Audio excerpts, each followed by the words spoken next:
so high. For so long I've searched for something that feels right. For the love of my life. Then you took my hand and said, it's gonna be alright. I'm here for you tonight. Oh, I'm getting over kills for you, baby. Ooh, can't believe that you are my lady. It's so crazy, it's so crazy. She got the love for me, she got the love for me. She makes me feel like I'm the only one. She got the love for me, she got the love for me. She makes me feel like I'm the only one.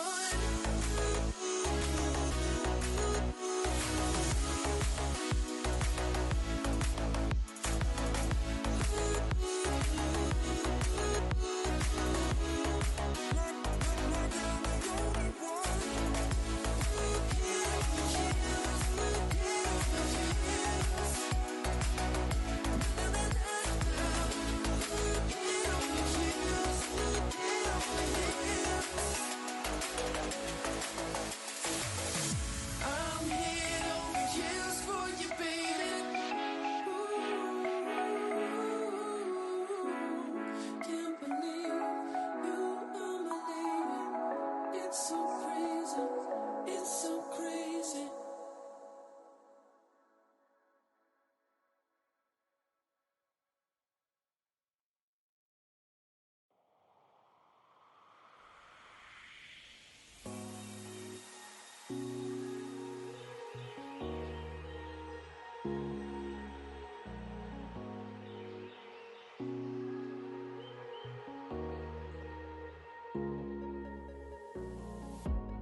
Felt like I was stuck in chains. All this time with you, I took the pain. Knew that it was wrong to stay. So I told myself I'd walk away. I think I'm ready now, ready now, ready now. And I'm so over you dragging me down. Just wanna let it out, let it out, let it out. Feel so free, gonna shout it out loud. Without you, I'm limitless.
Welcome everybody!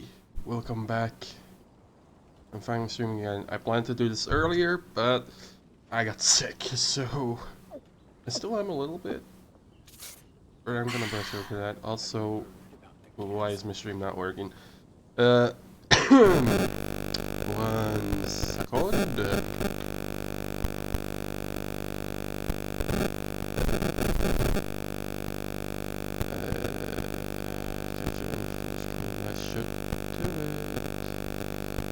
Why is it not? Cold beer after a You guys hard can day's hear me, work. right? Because Nothing my like mic it. is, or Streamlabs is saying it's picking me up, but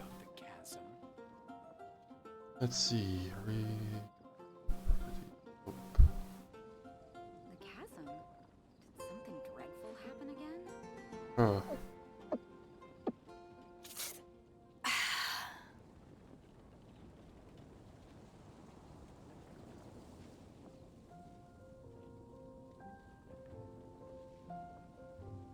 Should be picking up Genshin, but it's not. Help. Is it If you ever want an issue with the display?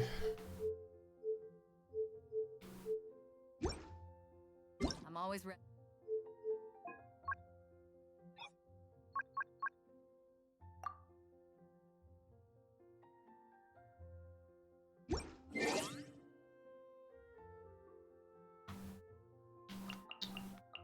Nope. Work, damn it.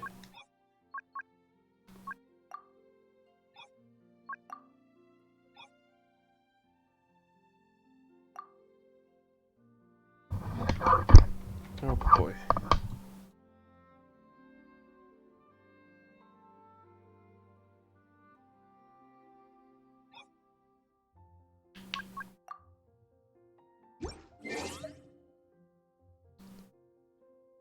This is fun.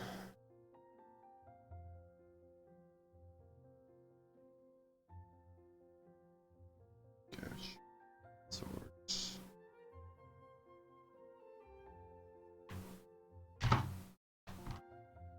Genshin.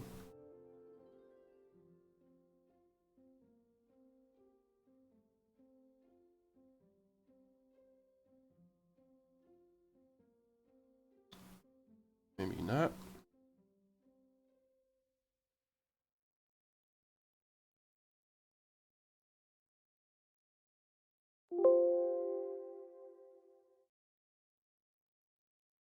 How about window capture? Now that usually solves the issue if it's not a game capture.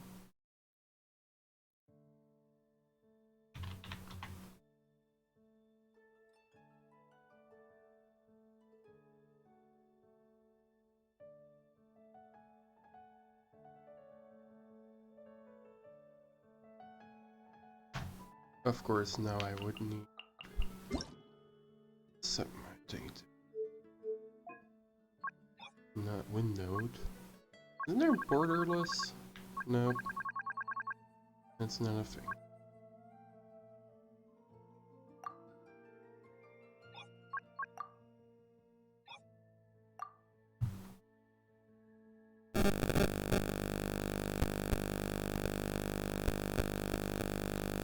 Still nothing. Really?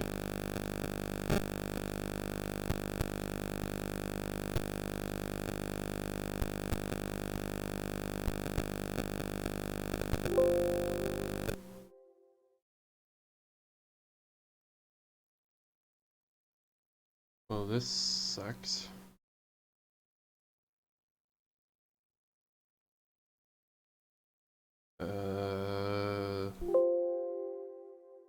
Nope.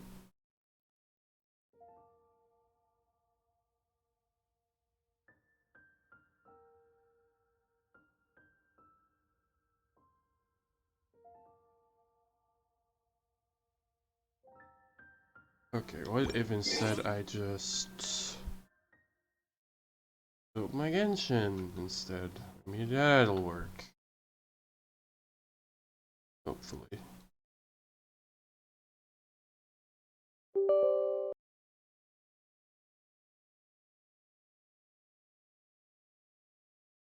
Yep.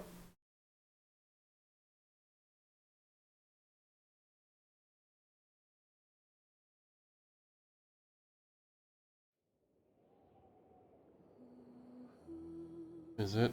Nope, it's not.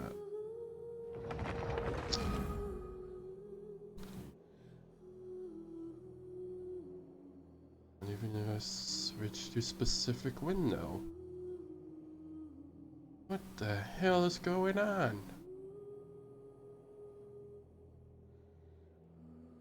Even detecting shit that isn't open.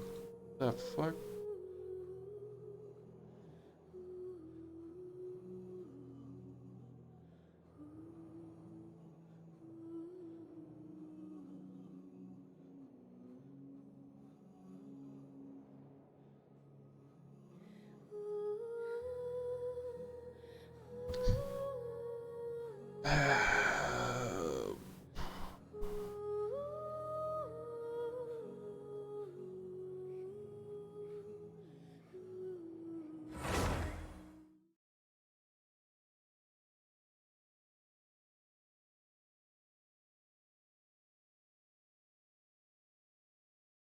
Is the rest of the stream okay? Cause now I'm worried that it's like all going to shit, you know?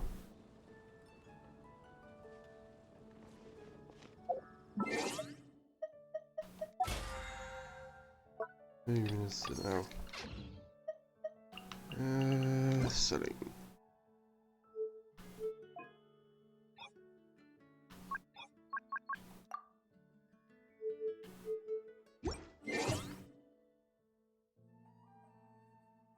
Okay, you know what? If this shit doesn't work, we'll just do it the old-fashioned way. The unsafe way, if you will.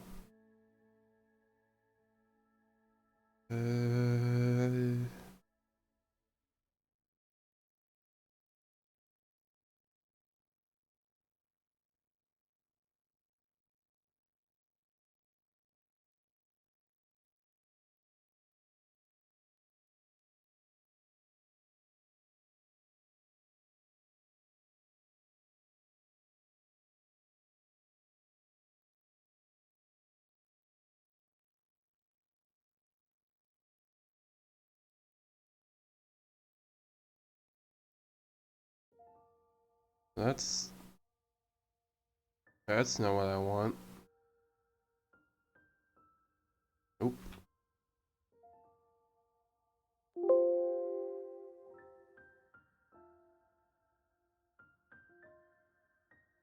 Wait, what?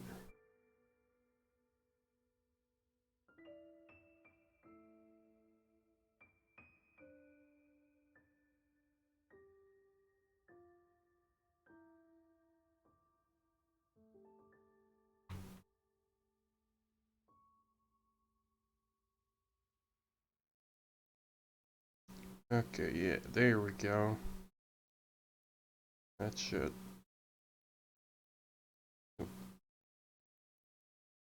Undo that.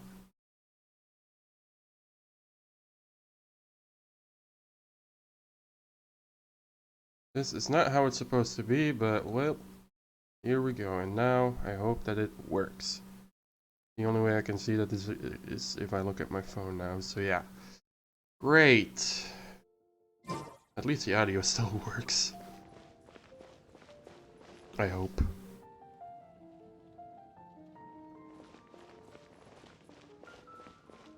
That plant always there. Alright, anyways, I've been keeping away from the new update since it came out. However, before we get into that, I do wanna start the event that's going on. Let me just confirm. Yes, all tasks on the checklist are complete. Traveler, Paimon, we are grateful for your assistance.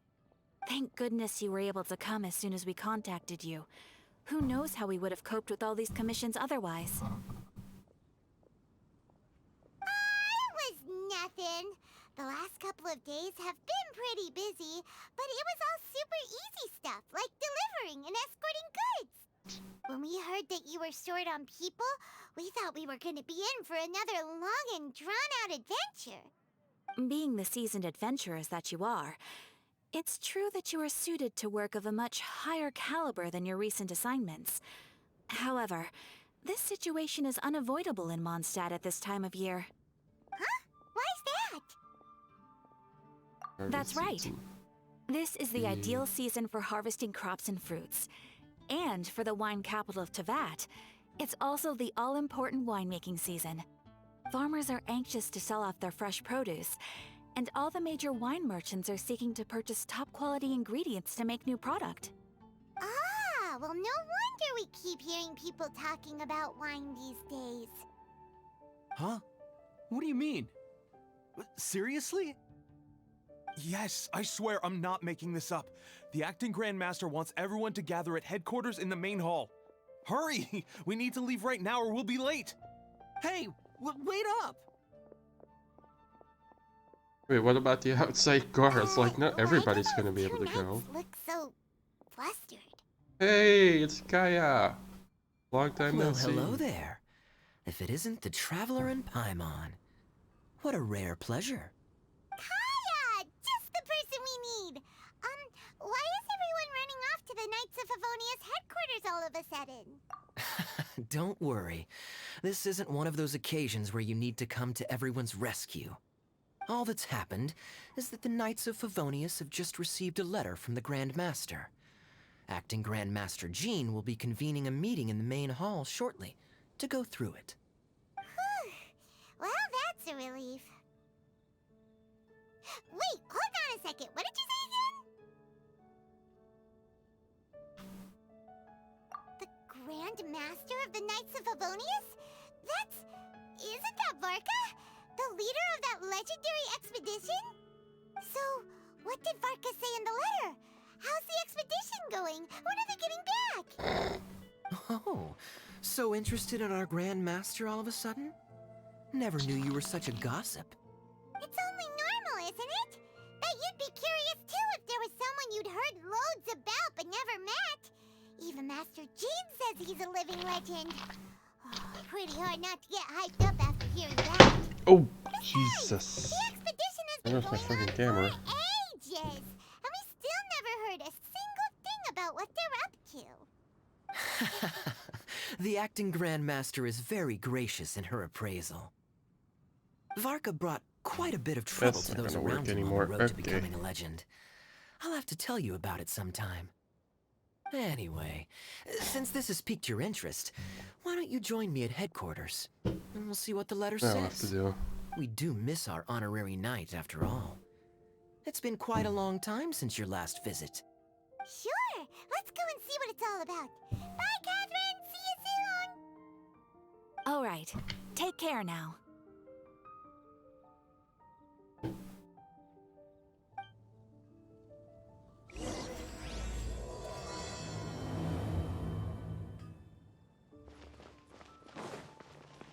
Alright, I might miss a couple of chats now because my phone is no longer in my field of view as much as it used to be, so...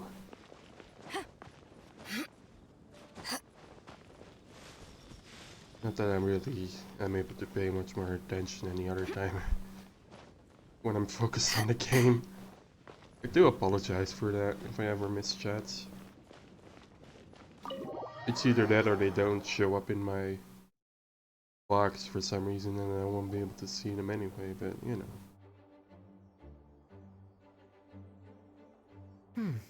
It looks like just about everyone's here.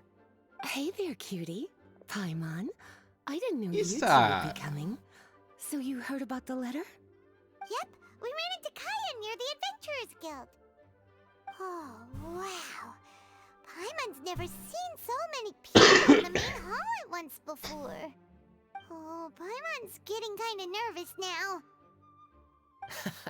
Don't get too carried away, alright? If I know the Grand Master, the fact that he has the time to be writing letters means it's probably nothing serious. It certainly won't be bad news. Kaya's exaggerating a little, but otherwise I agree. After all, Mika's not the kind of person who'd be able to keep it hidden if something were the matter. The truth would be written all over his face. Mika. Who is Mika? Over there, look. The kid standing next to Jean in front of the Oh. staircase? He used to be a land surveyor in Eula's team. He's very talented in what he does, and a very let's use her. reliable person. When the expedition team set out, the Grand Master appointed him to be the core member of the frontline team. He's the one that brought back the letter. Please, may I have your attention, everyone? Now that we're all here, let's begin reading out the letter from the Grand Master. Mika, please, go ahead. Yes, Master Jean. Right. Hello, everybody. I am Mika, surveyor of the Reconnaissance Company. Recently, I have been taking part in an assignment with the expedition team. I will now be reading Grandmaster Varka's letter aloud for you all. To the Knights of Favonius. Greetings, everyone. This is Varka. The first thing I want to say to you all is please put your minds at ease. The expedition is safe, and all of its members are accounted for. Oh, that's fantastic news. My palms are sweating.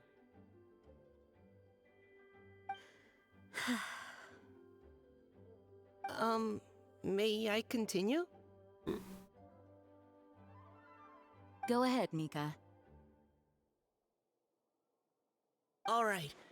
Now that your fears are allayed, I trust you'll be ready to listen to the rest of my letter. I'm writing to you from the northernmost reaches of Tevat by the light of a stove. The expedition forces are stationed here while we restock. I once told you that the purpose of this expedition was related to a dangerous secret from days long past. I am still unable to disclose more than this, but suffice to say that you needn't worry about how our mission is progressing. Are they talking about Conria? In the past couple of months, we received an unexpected visitor. The Fatui Harbinger known as the Captain. Oh boy. The captain? I am fully aware of the Fatui's outrageous actions in Mondstadt in recent history. Nevertheless, the Captain was not hostile towards us on this occasion. Open parenthesis. I rather suspect that's because this time, Snezhnaya and we are in the same boat. Close parenthesis. The man hides everything under the mask he wears, so no one can know his past or his origins. However, one thing is for sure. He is as hard as iron for having the courage to challenge gods as an ordinary mortal. I don't doubt that he could even take out a ruin guard by stabbing it in its big, glowing eye with one of Klee's crayons. Open parenthesis, don't get any ideas. Close parenthesis. Our scouts have confirmed that the captain received orders to head for Natlon 3 days ago. We'll be able to sleep much better now that we don't need to worry about him anymore. I will admit that some of his actions have helped us, but even then, he owed us at least that much. This year's Weinlesefest must be kicking off in Mondstadt any day now. What a great pity that this year, once again, we will be unable to spend the festival together.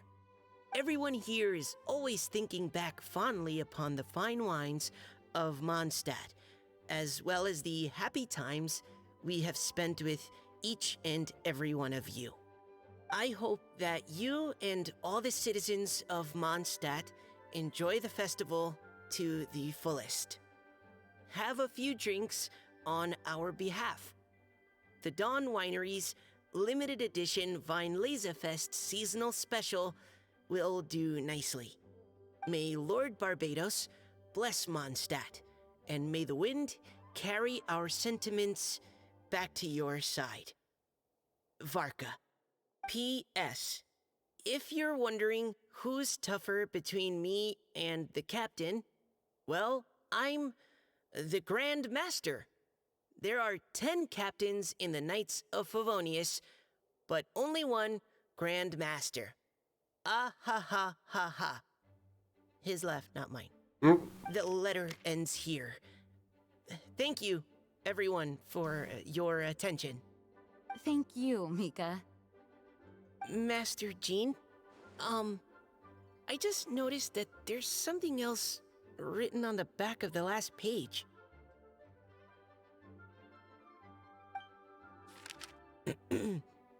PPS. I ran out of paper, so I'll add this here. Lisa, the following is a message for you. This part seems to be from the Grand Master to Miss Lisa. Oh, for me? Seeing that it's a special message, Lisa, we'll discuss this in private.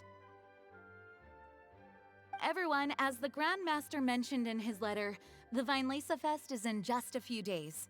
And how fortunate we are at this time to receive word that all is well with the expedition. Though they are unable to return to Mondstadt and spend the festival with us, the Fest will nonetheless be a major event that all of Mondstadt is looking forward to. I hope that everyone will guard your stations and perform your duties, both for our far-flung colleagues involved in the expedition and also for the hardworking people of Mondstadt. And of course, during your time off, I hope you will be able to rest, relax, and enjoy this long-awaited festival. That brings our meeting to a close. Dismissed.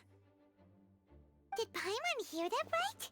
They ran into the Fatui's captain? Who knows what that was about? But it must have been important. And bad news. Fatui Schmatui! The real big deal here is the Fest. Sounds like there'll be loads of free food and drink. Paimon wants to hear more. Vintage Paimon. Hey, Yes. cuties, how about we go and chat with Jean? You didn't get a chance to say a proper hello with so many people here. Sounds good. All right, let's go.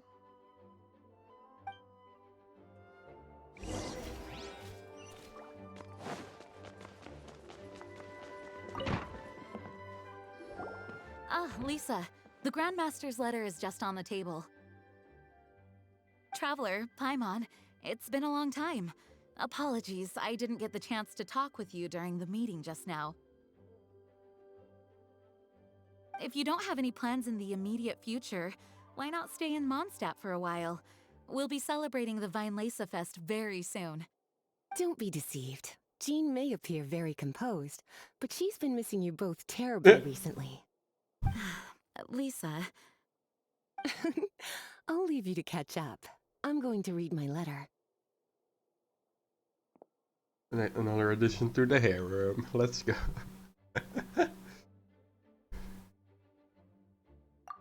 Mondstadt's where our journey began, after all. We have a lot of fond memories here. Master Jean, neither of us really knows anything about this Fest. Could you tell us more about it? Yes, of course. The Fest is an ancient Mondstadt festival just like Ludi Harpastum and Windbloom. In addition, it's the most important part of the fall. Each fall, the west wind blows in Mondstadt. Legend has it that the wonderful scent of Mondstadt's winemaking during the harvest season entices even the Animo Archon into attendance. Being the great wine lover that he is. I don't think you need a scent to get the Archon convinced to come over for a festival. Oh boy. No matter where he is, he will transform into a soft breeze and return to his homeland. Yeah, that sounds like the Animo Archon, all right. For this reason, Mondstadters call the western wind the returning wind. The Vinelasa Fest originally began as a celebration to welcome Lord Barbados on his return. In the past, every household would brew fresh wine around this time of year and keep it sealed at least until Windcoming Day during the following year's Vinelasa Fest. Uncasking the sealed wine is a symbolic way of inviting the Animo Archon to share a drink. Legend holds that if the Animo Archon is satisfied with the taste of the wine, he will summon a gentle breeze to richly bless the people. Knowing him, it was probably blessing them with more good wine the next year. That's a good question. But there's really no way of knowing. Wait, actually, wait, Jean knows... Yeah, Jean knows the Animo Archon as well. She knows Fenty is the Archon, right? Because... Yeah, because of the story in, like, the beginning of the game. Or, like, the first chapter, basically. Well, not the first chapter, the first arc. These are very old stories. Many of the details have been lost to time. Yep, that'll happen. Some stories change completely as they get passed down. Hence why these days, Mondstadters will get into endless arguments over what kind of flower a windbloom is. All part of how cultural heritage is created. Indeed. But for the time being, at least, the tradition of paying tribute to the Animo Archon on Windcoming Day is still alive and well, and the Vinelasa Fest remains a time for Mondstadters to share the joy of the harvest with one another as they partake of fine wines. This is a time of the year when many Mondstadters living away from Mondstadt return to their hometown. For those unable to return, Vinelasa Fest is the period when they miss their family and friends most keenly. Oh, so that's why the Grandmaster wrote, "May the wind carry our sentiments back to your side." For this year, we've joined forces with the Church of Favonius and the Adventurers Guild to host a celebration on the banks of Cider Lake, just outside of Springvale. There will also be a traditional wine market during the festival period. Wine market? Well, originally, it was simply a place where winemakers and farmers would come to trade in raw ingredients for winemaking. These days, it is a much grander affair. Not only will you find a range of choice wines, but seasonal fruit beverages and food items for everyone to enjoy too. A lot of people also sell secondhand goods and handicrafts at the market. The Knights of Favonius plan to use this as an opportunity to do some fundraising for needy children and elderly people in the city. Wow, sounds pretty cool. If you have the time, I encourage you to take a look around. I hope you'll find it a worthwhile experience. Now, Lisa, what was the Grand Master's message to you about? I was just about to bring that up. The Grand Master says he wants me to handle something for him. Something to do with Razor's past. Razor's past? Oh. Razor told us that he was raised by a pack of wolves in Wolvendom.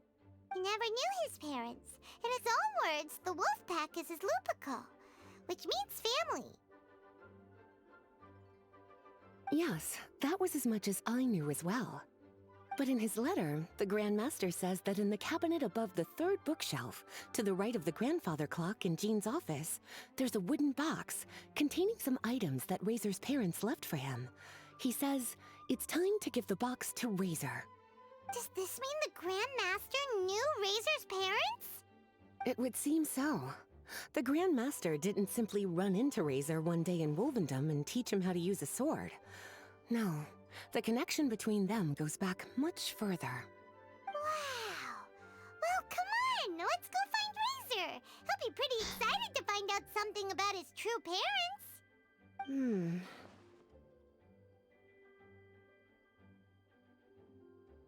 Oh, cutie. Nothing escapes your eyes, does it?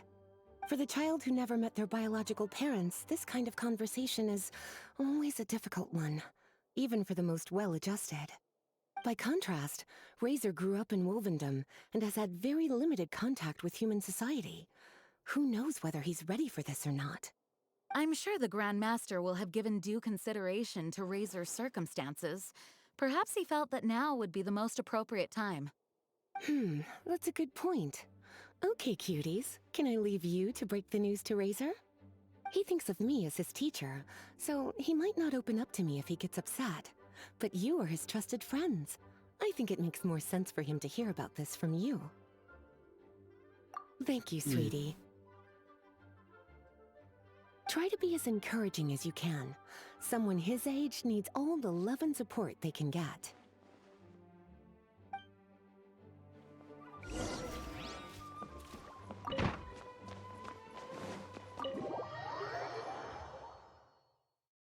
Wolf family Razor's go. usually around Wolvendom, right? How do you think he'll react after hearing about this? I don't know. We'll have to wait and see.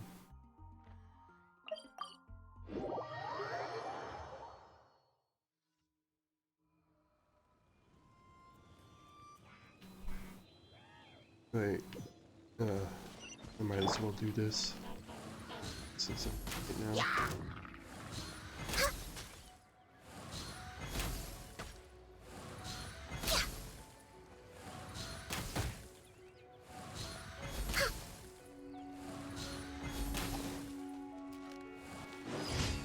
Done. Oh boy. Not done. Oh, please don't trigger the quest right now. Yikes. That would have been bad if it did. Uh-oh.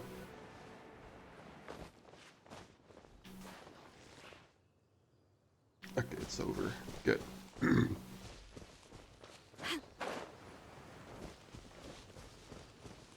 Now where is Razor?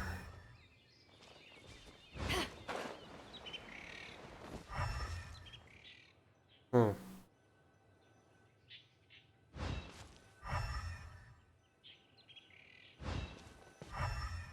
Wait, should I be worried about this right now?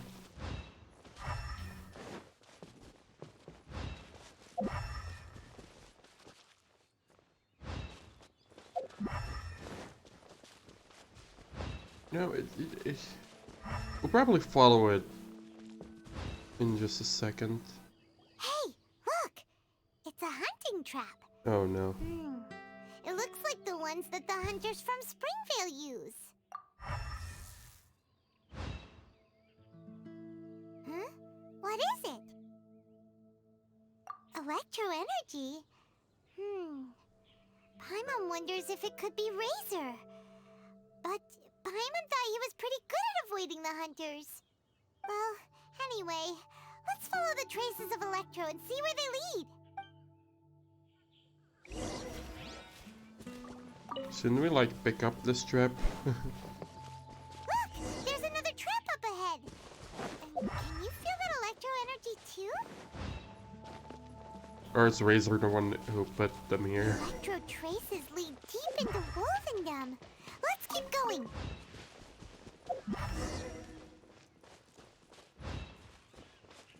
I don't see why Razor would. Oh, hey. Razor! Are you there? Oh wait, right. These Cormacs were always here, weren't they?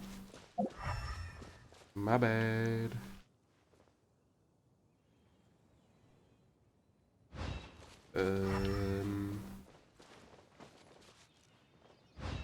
Wait a minute. Oh.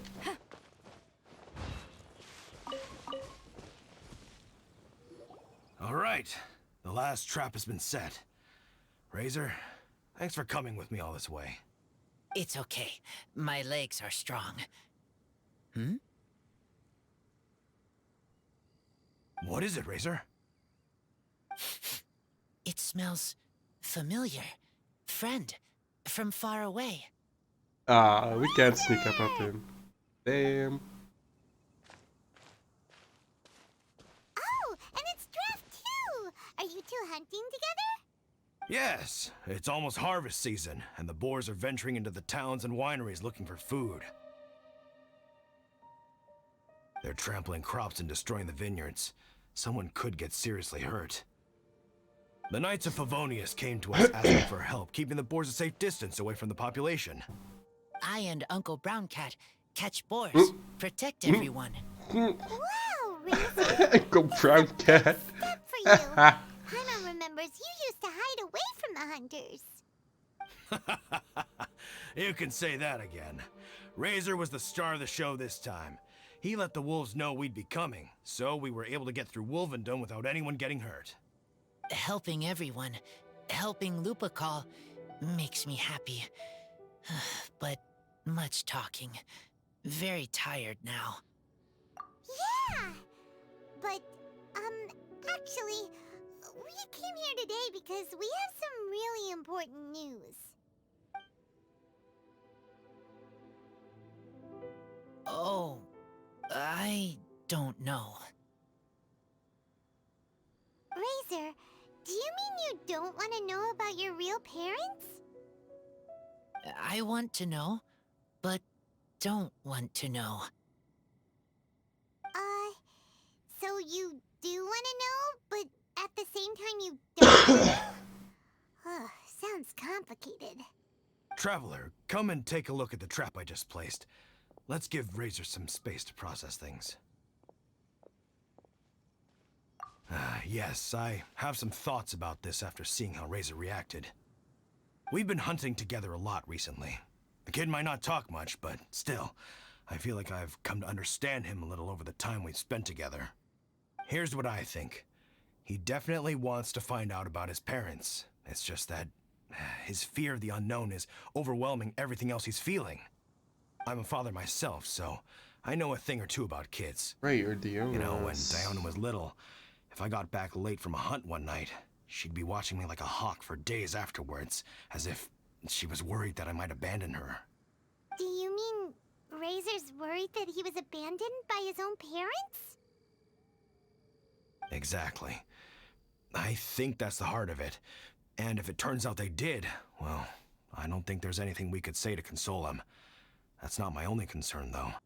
Razor is developing at his own pace. There are lots of issues that can't be solved all in one go, but he's making progress, one step at a time. But now this thing with his parents is added into the mix. It might push him to want to figure out once and for all where he comes from and where he's going. Seems like a similar take to Lisa's. Maybe all mature adults think like this, huh? Wait, but then again, Master Jean had a different view. She said it's more about trusting other people and in your own instincts. What do you think?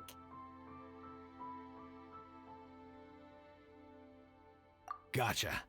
Well, knowing that he's got a friend like you to rely on makes me feel much better about this whole thing.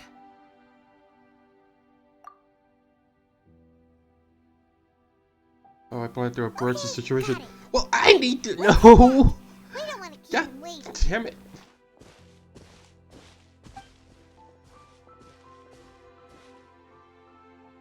Hey, Razor. So, what are your thoughts? Still thinking. My heart, it feels strange. Like being stabbed by a wolf hook. Varka? Tall, very strong, likes to laugh. Yes, trust. He's very good to me. Give me a name. Teach me to fight. But now, busy with important work. I miss him. You know, Razor, Varka used up all the paper writing this letter, but he still made sure he found room on the back to add a note for Lisa. He specifically told her to give you the things that your parents left for you. That means that he thinks the items have a special meaning for you. But more importantly than that, whatever happens, the Traveler, Paimon, Lisa, and all your other friends will always be here for you. That's right. And old Uncle Brown Cat's here to support you as well. Okay, thank you. I decide I want to go with you to see teacher. That's the spirit, kiddo. Well, you folks better be heading off then. I'm just about finished here, so I'll be heading home very shortly myself. I'd better try and get plenty of father-daughter time in before the Vine Laser Fest starts. Mhm. Bye, Draft. See you again next time. Yeah, I can't imagine the Yona being a fan of this one.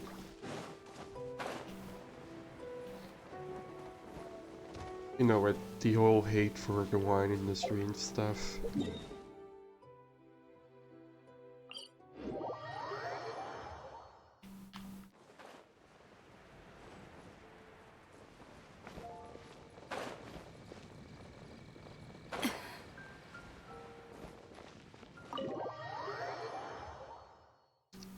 I wonder what they left Razor. Maybe...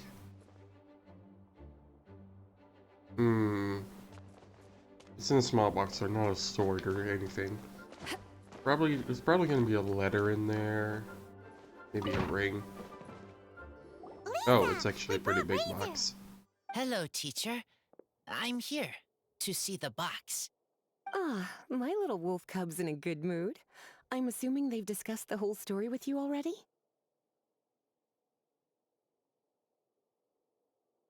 Here, this is it. The wooden box.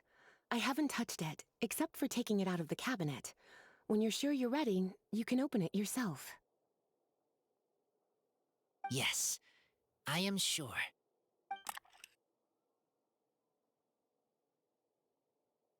Oh, this is It's just a wolf pile plushie! of junk.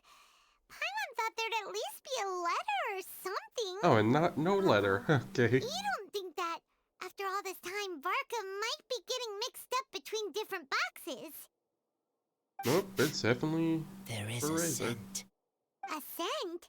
What kind? A scent I remember from a long, long time ago. It's their scent. Human scent. Father and mother scent. Incredible. You still remember scents from all the way back in your childhood. Wow. You have a really good sense of smell, Razor. Guess being wild by nature has its advantages.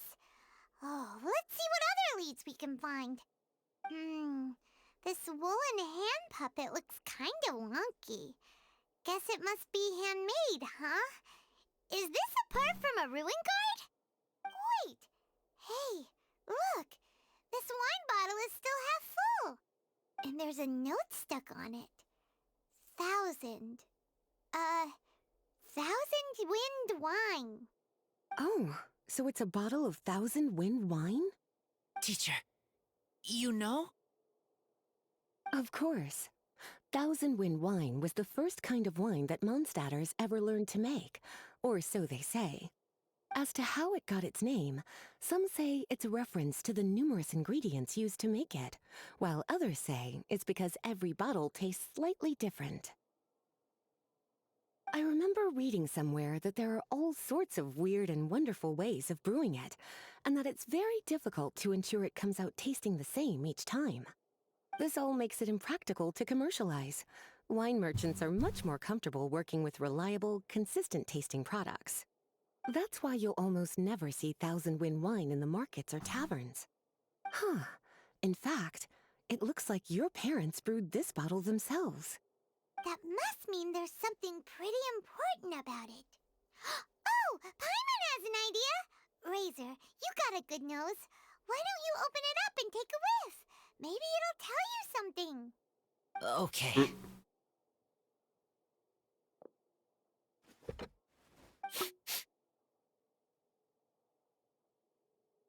Huh. He seems really in the zone. And is that a smile? Find anything? Sweet, cold, a little bitter. I like many things all mixed together. But things in wine smell different. Even you can't tell what it is, Razor? I will try again.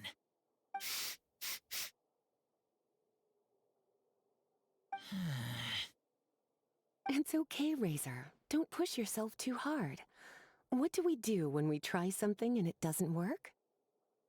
Try another way. That's right. You still remember what I taught you. Oh, it's almost the Weinlese Fest. Everyone who knows anything worth knowing about wine will be gathering in Mondstadt. Surely someone will know a thing or two about Thousand Wind wine. Oh, great idea! Make sure you don't miss the opening ceremony, cutie. Everyone will be there. Razor, you should go too. It'll be a good opportunity to ask around. Will Venti be coming is literally the stupidest question I could have asked myself. What the fuck? Okay. Of course Ask he's gonna many be people. here. I will try. Don't worry, we'll be right there with you. We can be your go-betweens. You know, like you were with the wolves for Draff. Okay, then I will go back now. I need to tell Lupacall about human mother and human father. Great! See you at the opening ceremony.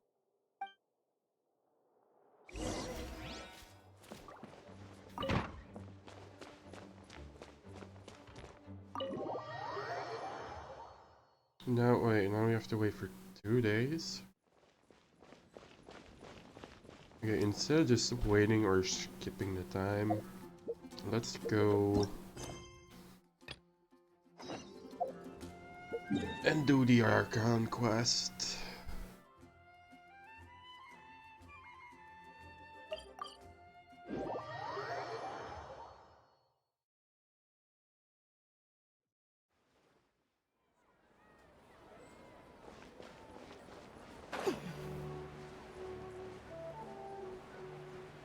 Wait a minute. What's up here?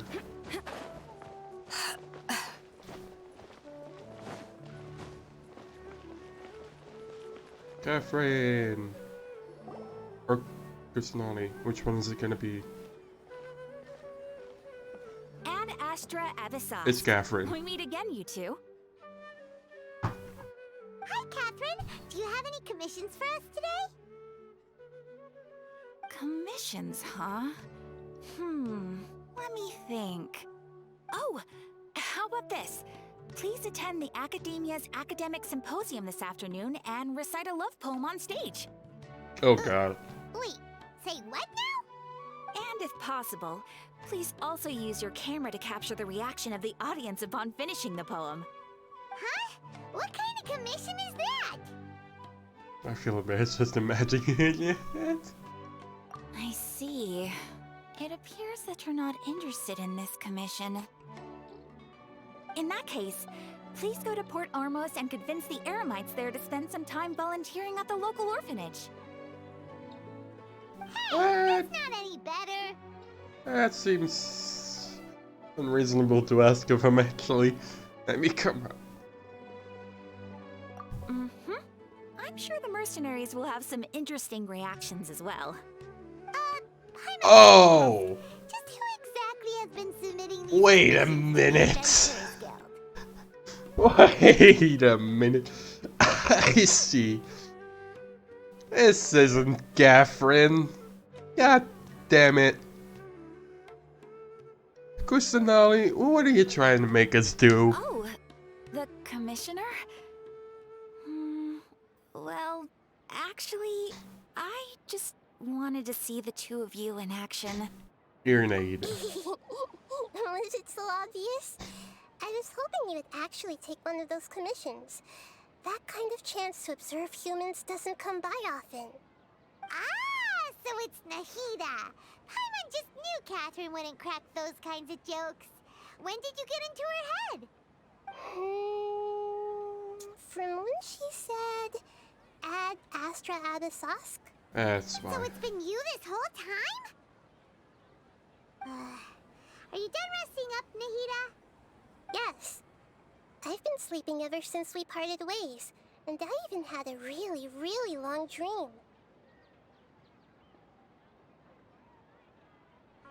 Ooh. It was another dream Okay. about the Sub-Zerus Festival, except it was a happy one. In my dream, I was sitting in the middle of a flower terrace, and everyone in Sumeru City was holding hands as they danced in circles around me. They danced round and round, and everyone looked really happy. I also got to sit on a gigantic flower carriage. Ferris, the Knight of Flowers, raised me really, really high above the ground, and I was throwing an endless amount of Yalda candies at the children. You know, Nahida, maybe your dream is how the Sumeru's festival really should be. It's meant to be a joyous time where everyone gets together to celebrate your birthday. Mm-hmm. Huh? Wasn't I describing a really happy dream? Why are you both looking at me like that? Wait, could this be an example of the emotion known as pity? No, we aren't pitying you. That would only make everything worse. We just don't want you to feel too sad. By the way, have you had a chance to visit Dunyarzad? How's she doing? The Homianis haven't allowed any visitors after the festival, so we haven't been able to check on her. Yes, I paid her a visit right after I woke up. She was resting at the time. Her condition is stabilized. However, since Elazar is a manifestation of the withering on the human body, we can only cure it by finding a way to take care of Ermann's own withering. But for the moment, our top focus should still be figuring out what the sages are up to and what they're planning. Right. Who knows what'll happen if they manage to pull off another scheme like the Samsara of the Sumeru's festival? So our first priority should be investigating and putting a stop to the sages' activities. As for how we should pull that off, let's discuss it somewhere else. There are too many adventurers around here. Oh, good point. Sorry, adventurers. We're gonna be borrowing Catherine for a little while.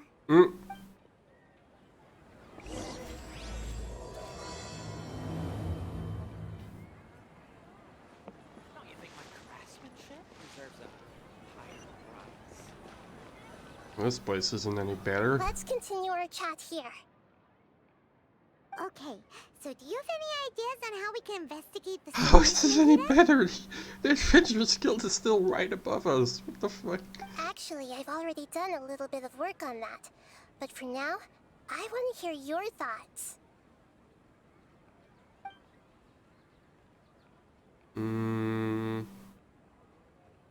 Possess a key figure in academia. Yeah, they're gonna get angry. Possess a student. We could grab someone close to the sages and question them. We're in the dark as of now.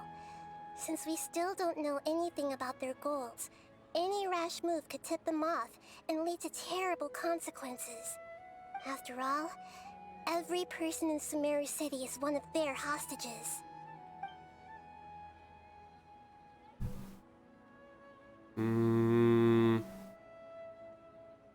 No way, that's too risky. You mean it'd be too easy to get caught? That's better than getting a key figure. It's not that. We shouldn't involve innocent students in this. But A single mistake could completely ruin their lives. yeah, well, they're already hostages, so they're kind of already in that part. Doing that would be ignoring the safety of my people for my own selfish goals. How is that any different from what the sages are doing? That's a good point. Spoken like the god of Sumeru. That's a key figure I've then. already tried that, but all the key members of the academia, even the core 30 guards, intentionally avoid wearing their Akasha terminals. And nobody fucking thinks that that is odd that the people on top actually don't wear the most commonly worn item in the whole of Sumeru. It seems that from the very beginning, they've been guarding against info leaks from the Akasha. Of course, it could also be because they're wary of me. Have you already caught the sage's attention? I'm guessing not yet, but distrusting me would make perfect sense if they've ever paid attention to the urban legends about me. In any case, I probably can't take over their minds directly. Are we really out of ideas?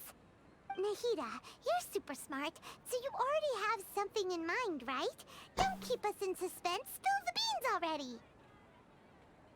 According to a popular theory from the Vahumana Darshan of the Academia, rejecting impractical motions at the beginning of a planning session will give more weight to the actual proposal. Okay, but aren't you the god of wisdom? You don't have to use that kind of gimmick to make us take your ideas seriously. Well, I've been thinking that if I can't directly possess the leaders, and if I can't get ordinary people involved, then I should find someone who's already involved, but hasn't decided to side with the sages. You're saying we should recruit a spy? Oh. It does sound like it could work. Oh. Dainari. Oh, before coming back, we met someone named Alhaitham. Okay. He seems like he acts alone, and he likes doing stuff behind the Academia's back. They probably aren't in cahoots. Actually, I already have someone in mind. Do you still remember that female scholar named Setaria? Setaria? Paimon remembers now. Isn't she the one who's always trailing behind the Grand Sage of the Academia? We ran into her basically every time the Sumeru's festival repeated itself. You could even say we're old enemies by now. Paimon still remembers the smug and mean way she always spoke to Nilu. I've always liked observing all kinds of people, and Setaria has always stood out from the crowd.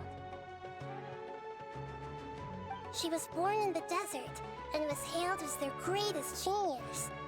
Her academic gifts allowed her special admission into the Academia, and also gave her the opportunity to serve as the sage's assistant.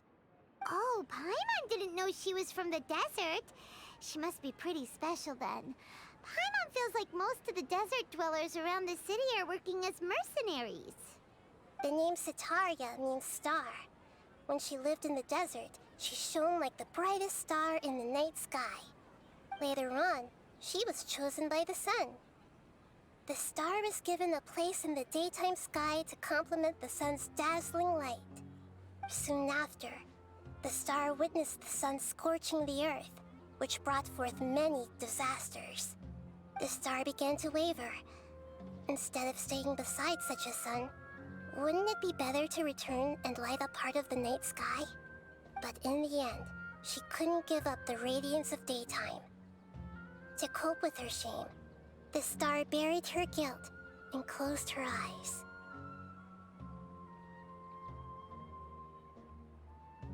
From the sound of it, Setaria's just hung up on the research opportunities here. But she doesn't really support the Academia. She still feels guilty about not doing more for the desert, right? She's just running away from her problems. Indeed. When they are presented with complex moral issues, many people will simply plug their ears and go with the flow until the problem can't be fixed anymore. She's suppressing a lot of guilt, but before she realized it, she had already become the sage's accomplice. She can't deny her part in their schemes anymore. Right. We must somehow make her face her problems again. That way, not only can we get useful intel from her, but she can also use it as an opportunity to redeem herself. From my past observations, Setaria will take a day off from the Academia every 10 days to do some shopping in the city. Tomorrow afternoon just happens to be a shopping day for her. That'll be our chance. To prepare, let's go check out some of her favorite spots, and have a quick chat with a few of the vendors there. Oh boy. We planned kidnapping. Is this how we're gonna end up being on the wanted list? This should be Setaria's favorite fortune-telling spot. So should we ask the fortune teller about Setaria? No, I already have enough information on Setaria. The most important thing now is for you to pay attention to the vendor's talking style and key characteristics. Talking style and key characteristics? My poor lost lambs. Have you become troubled over your fates? The divine voice of wisdom often echoes between mine ears. If thou be blessed today by the gods, I may be able to show you the way. Huh? Really? Nahida, you've been whispering things to her? Shh. My friend here has some doubts regarding his future. Can we get a fortune reading for him? Of course, of course. In that case...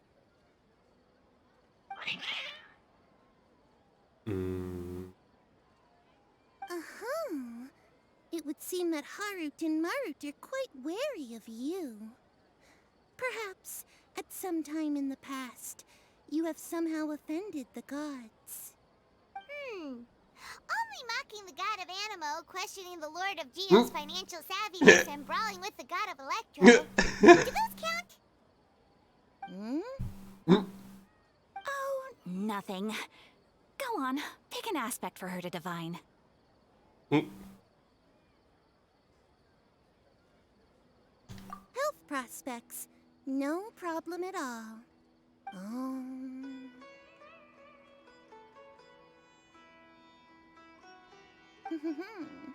The gods have spoken. The truth shall be revealed. Your life shall continue on for... many tens of thousands of years? Impossible. Harut, Marut, did you two spoil my divination? I've never read a fortune so absurd.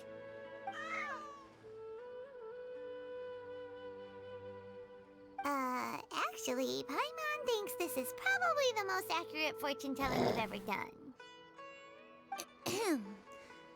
I admit that the orientation of today's celestial matrix is suboptimal. As such, there will be no charge. Is that so? Well, that can't be helped.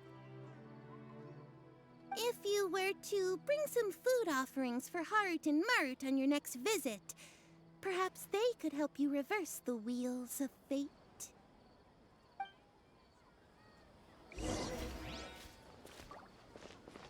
Harut and Marut, huh? Huh.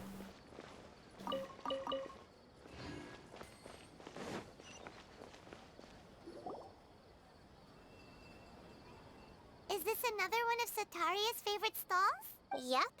It belongs to a king. His father helped Sataria a lot when she first moved to Sumeru City, so she still comes by whenever she has time. When I start talking with him, listen carefully to the details of our conversation. Ah, dear customers. Would you like to look at some pottery? We caught wind of your great craftsmanship, so we specifically came to take a look. Oh, I recognize you. Aren't you Miss Catherine from the Adventurers Guild? Sounds like I'm in for some big business. Speaking of, where did you learn this trade? I suppose you could say it all started with my dad. He's a mason by trade, but I picked up an interest in clay while apprenticing for him. After that, I began making pottery by myself in secret, and I simply changed trades when my works turned out well. Although it's a pity that I'm no longer making much use of the knowledge provided to me by the Akasha. That's nice. You're making a living doing something you love. So is your father still working as a mason? Oh no, not anymore. A few years back, he fell from a roof and broke his leg. Since he had already saved enough mora over all these years, he's just enjoying the retired life in Port Ormos nowadays. I see. We wish him peace and happiness in his retirement. I'll have someone in charge of logistics at the guild come by another day for some goods. We'll leave you to it. Take care now. No problem. Rest easy, all our goods are sure to meet your every need.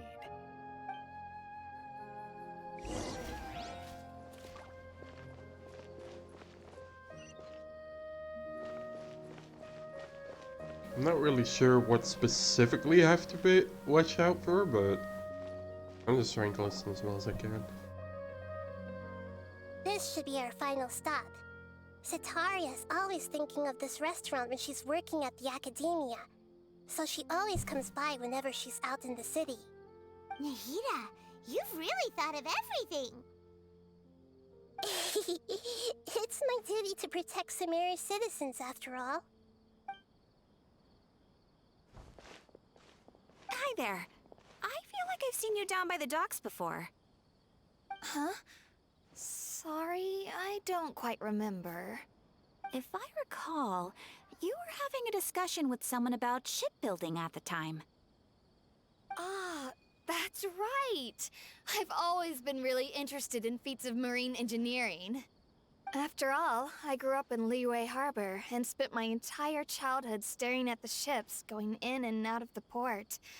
I came to Sumeru to study, but failed to make it into the academia due to my lack of talent.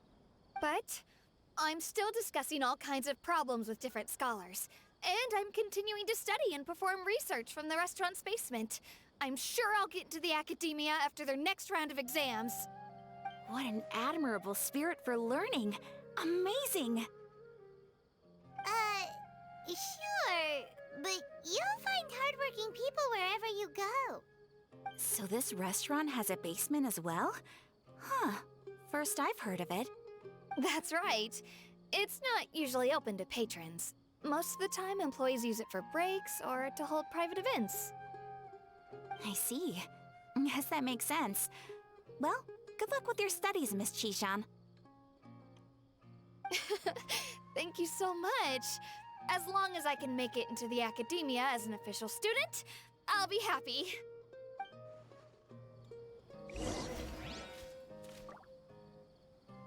She's a bit of a blabbermouth. Now what? So, was that everybody? Mm-hmm. 3 familiar faces should be enough for Sataria. What's the point of all the information we've collected? Nahida, you still haven't told us how you're planning to make Sataria face her problems. Sataria is already used to avoiding her problems, so we must find a way to break through her usual sensibilities. I remember that you mentioned that the Eremites in Port Ormos are all making a fuss about the upcoming resurrection of the Scarlet King. Although it's all just a boatload of nonsense, the faith of her homeland may turn out to be Sataria's soft spot. Oh, Paimon gets it now! You want to take advantage of the guilt Sataria feels about her homeland. Although she knows she should return home to help the people of the desert, all she's done is conspire with the sages.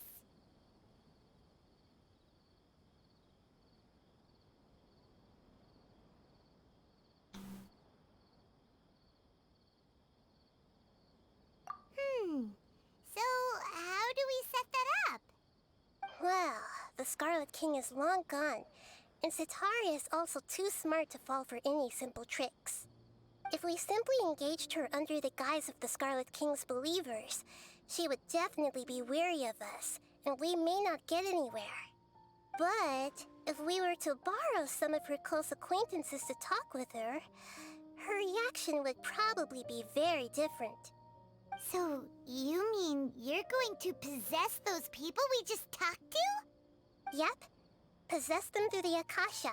Imply that they've already converted to the faith of the Scarlet King. And then convey our made-up will of the Scarlet King. As long as everything goes smoothly, we'll get through to Sataria for sure.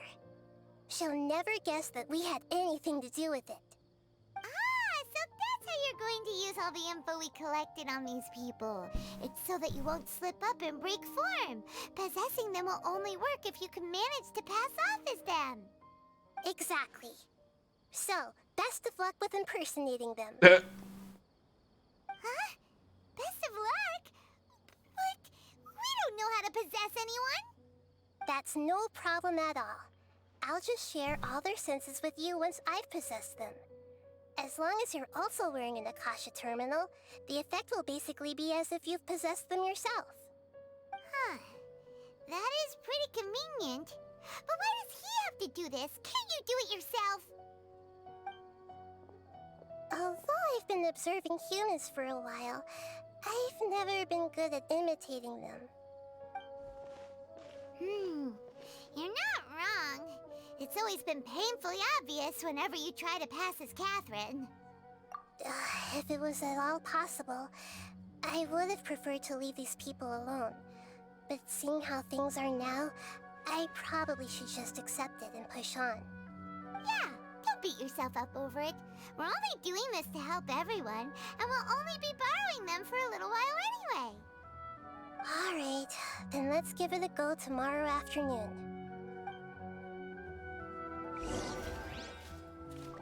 And more waiting time. Great.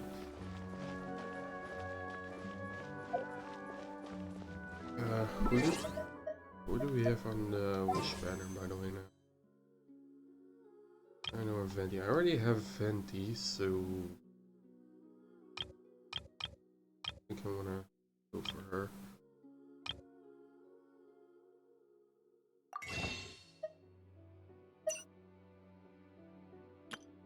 Probably buy these as well.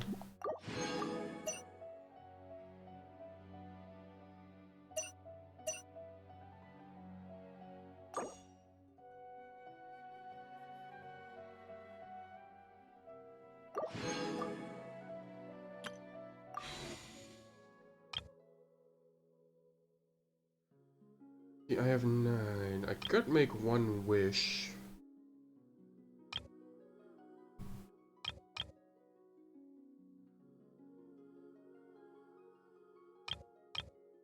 And while I don't want... I want to save a pity for these banners.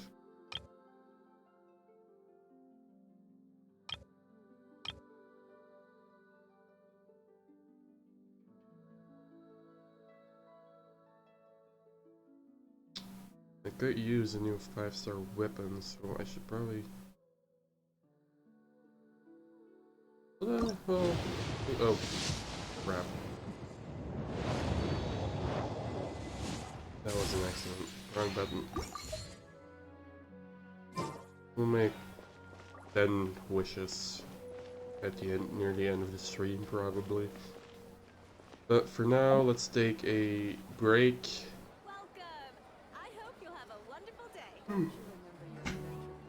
And I'll see you guys in a few.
chance, yeah, yeah.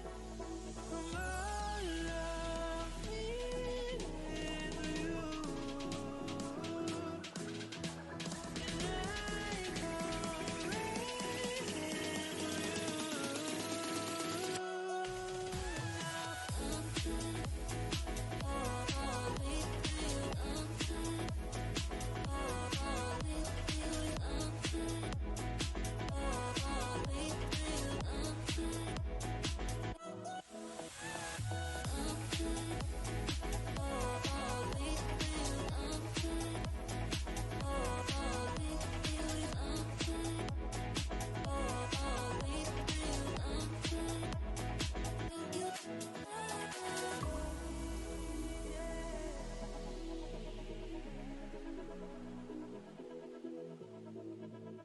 If I had to call you up, I never would have too much time. Things were much pretty good when you were staying by my side. If I ever fall in love with you, ain't gonna leave my mind. Even gonna be the same, and that's how I'm feeling now. Be what you did to me, oh baby, first step inside. I wanna see a lot of things something now. Love me with you.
I was lost, just a shadow of myself.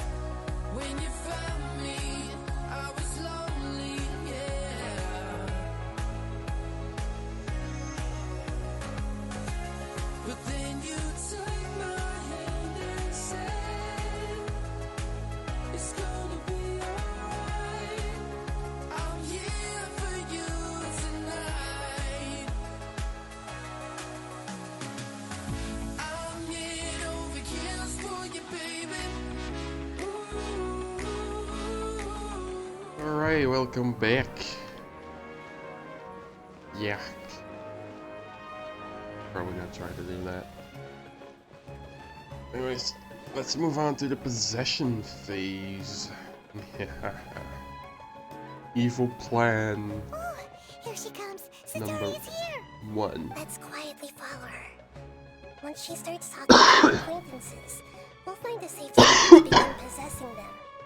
As for how we'll sway her to our side, I'll leave that to you. I trust you'll know what to say. Paimon's starting to feel kinda nervous. Okay, let's go. Looks like they've already started talking. Let's find a hiding spot and get started.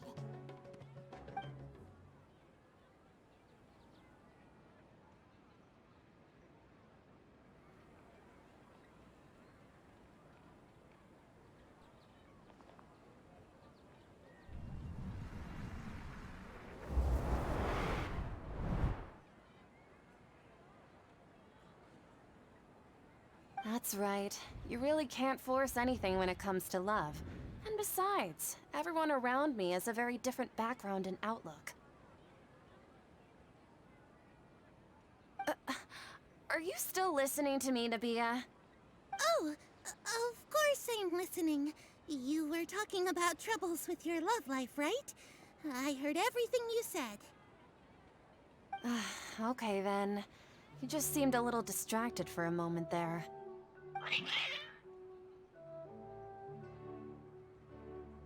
Strange. Your cats seem pretty worked up.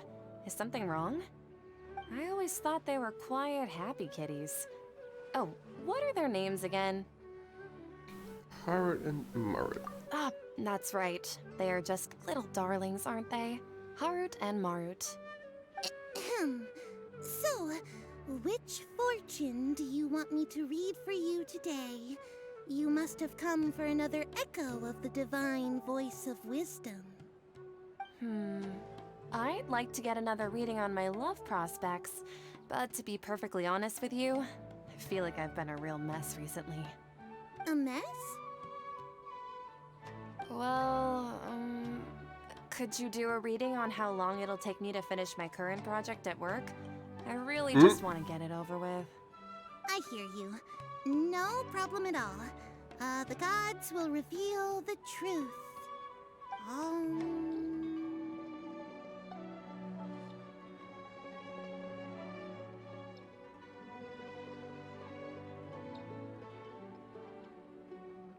The gods are asking, Setaria, why haven't you gone home? Why haven't I gone home? Do the gods really know everything I've been thinking about? Setaria, why don't you just go home? It's a demand now instead of a question. The gods seem to be truly upset. I'm sorry. I know I failed the gods. Please pass on my most sincere apologies and ask for their divine forgiveness. And if I may ask, Nabia, is there a specific god who's speaking to you right now?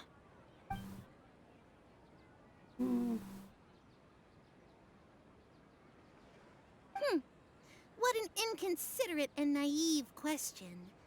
The god who is speaking to me is, of course, the wisest and mightiest of all, the Scarlet King.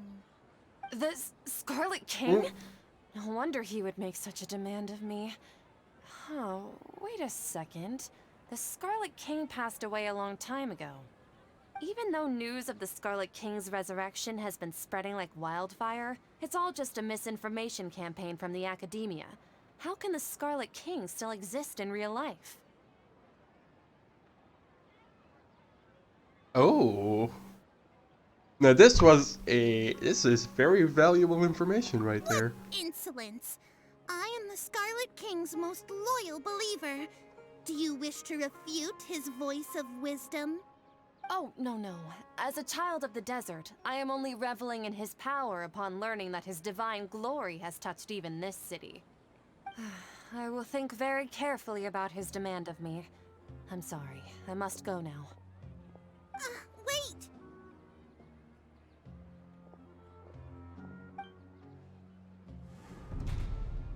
Oh. Uh-oh. She knows. Oh, she just ran off in a hurry. She looked pretty upset, too. Well done. Setaria didn't seem to suspect anything amiss. To have something she's been trying desperately to avoid show up out of nowhere and berate her, that must have shaken her to the core. Aw, Nahida, it seems like you understand human emotions really well after all. All I know are some abstract Harava-taught theories. And in any case, my time with you has shown a lot of them to be utterly useless. I'm still trying to make sense of everything. Anyway, enough of that. Let's hurry and catch up to Setaria. He's out of games now, right on cue. Let's get ready to possess him right away!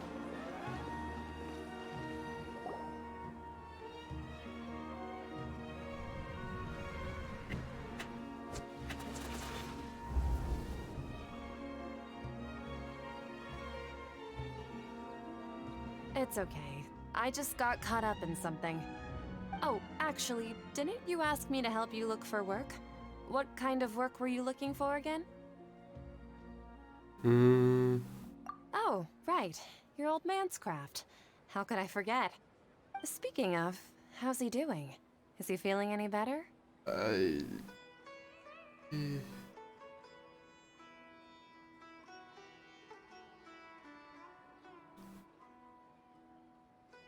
Oh boy. Oh, that's good to hear. I have been thinking a lot about him. If I could get some more time off, I'd love to pay him a visit. Actually, while we're talking about him, is he still living in Port Ormos? Yeah, he's been retired there for a while. If you could find the time, please write him a letter. Please pass on that recently, faith in the Scarlet King has taken root in Port Ormos and has begun to spread across Sumeru. He has a quick temper and has always been a devout follower of the Dendro Archon. I don't want him to get into a fight with those Scarlet King believers because of a difference in beliefs. Oh? So, who are you siding with in all of this? The Academia or the Scarlet King? I'm so jealous of you. You were born a child of the desert, yet you chose to betray the Scarlet King, and now you spend all your time with those crooks from the Academia. Akeem, you don't mean you've also become a believer of the Scarlet King? What's so strange about becoming a believer of the wise Scarlet King? In fact, aren't you the strange one? The one who still can't pick a side? Can't pick a side? Me? Whoa! Paimon had no idea you'd be so good at this! You really zeroed in on the issue and put it right in front of her. It might feel a bit overwhelming for Sataria. But once everything is over, I'll be sure to pay her a visit to her mind and explain everything. Anyway, let's keep going.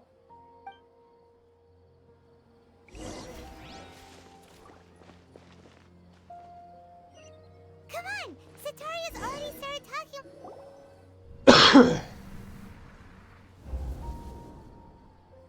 So, Shishan, have you noticed anything weird in the city lately? Like, as if someone was trying to preach to you about something? Oh, right. Speaking of strange things, I celebrated the Sub-Zerus festival so many times that I lost count. That was really weird. Ooh. Wait. Uh-oh. How could you be aware of that? That should be impossible. Nothing in the report indicated anything like that. Are you still failing to realize that the Academia's lowly tricks could never deceive all of Sumeru's citizens? Jishan, don't tell me that you've converted to the Scarlet King as well! What an absurd question. You make it sound like I should be ashamed for becoming a believer of the Scarlet King. In reality, shouldn't you be the one who is ashamed? You, who worked side by side with the Academia and treated people as nothing more than experimental subjects? Please, please stop! Even now, Sataria's still trying to run from her problems. She can no longer justify everything to herself. Hey, she's trying to talk to the guards! What should we do? This is the most important part of all. Quick, get ready. Mercenary, you're a member of the Corps of 30, correct? Please help me pass a message to the Matcha right away. The situation in the city is getting out of control. Please, try to remain calm, miss. Tell me what's happening in the city. Heretics are infiltrating the city, and they've already converted many residents to their side. Heretics? What kind of heresy are you talking about? The Scarlet King! Many people I know have suddenly started believing in him, but he's long dead. It's impossible. Miss Sataria, nothing is impossible. You know my name? The Scarlet King is immortal, and all who defy him will one day pay the price. Oh, she's gonna go You crazy. Sataria. You tread a treacherous path, and the longer you ignore it, the tighter the Academia's grasp on you will become, and the deeper you will be ensnared. Child of the Scarlet King, never forget that the desert that belongs to you lies elsewhere. What's so strange about becoming a believer of the wise Scarlet King? In fact, aren't you the strange one? The one who still can't pick a side? What an absurd question. You make it sound like I should be ashamed for becoming a believer of the Scarlet King. Sataria, why haven't you gone home?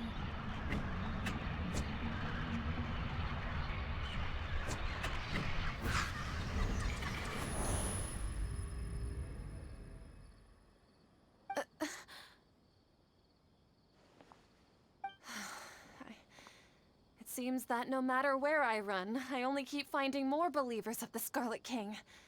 I have to say, this is a familiar feeling. I've also been running from my guilt this whole time. Guilt over my part in the Sage's plans, and from ignoring the letters from the children of my homeland. But no matter how much I may try to ignore or get rid of it, my guilt always comes back. You won't necessarily lose your research opportunities by facing the truth. Besides, did you really want to conduct your research while carrying such heavy feelings of guilt? How do you know me so well? Are you truly just a believer of the Scarlet King?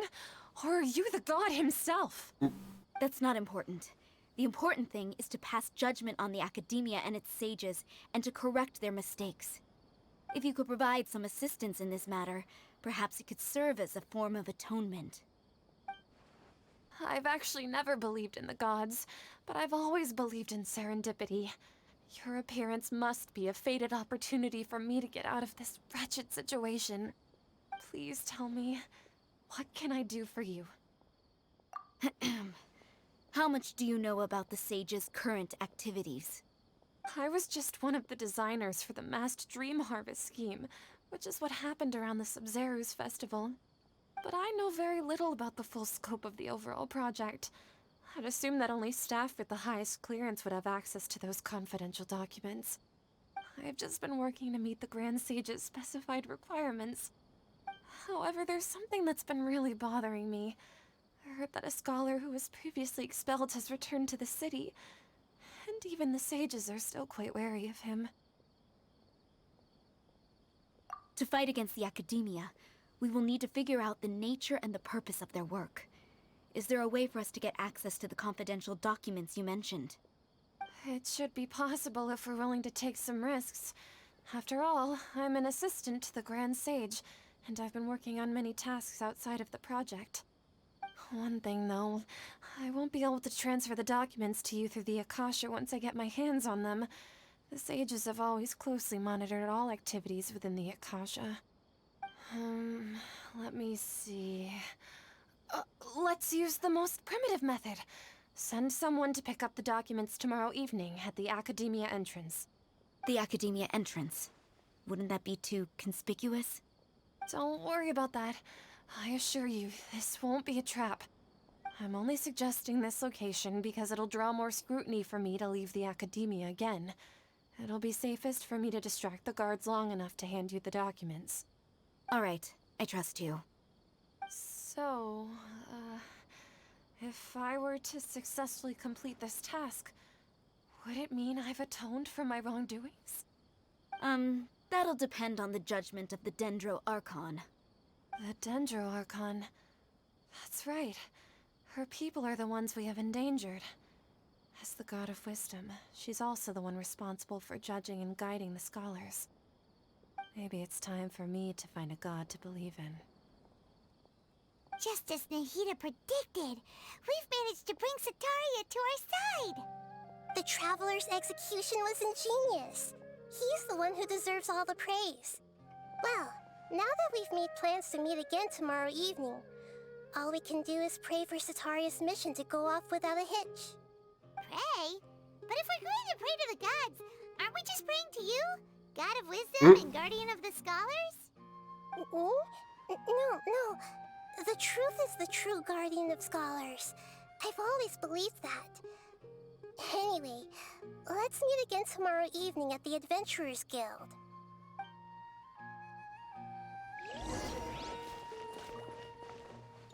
Alright, although, wait until 19, isn't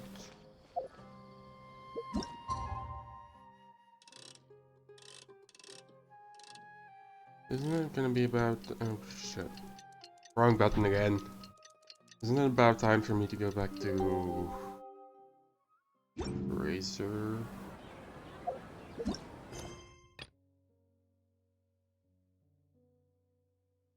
No, it's one more day. Don't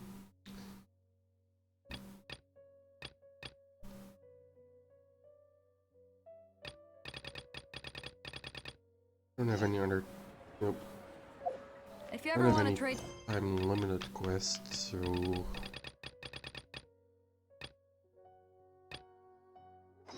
I'm always ready. you're an event I want to.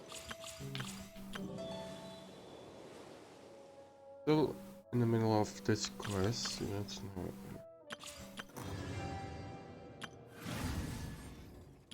Yes, I can go and explore the areas that have been unlocked a bit. Just run through them, get to the statues and stuff.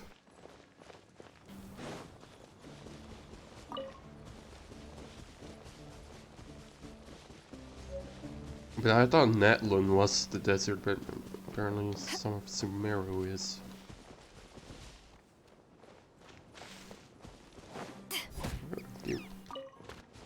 Oh crap. Was that a new type of fox? Foxies.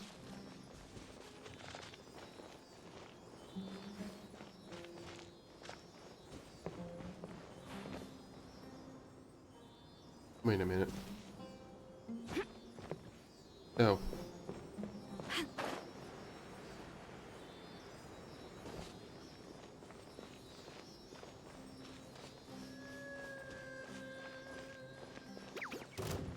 I hope that we're not gonna have to deal with heat stroke meter.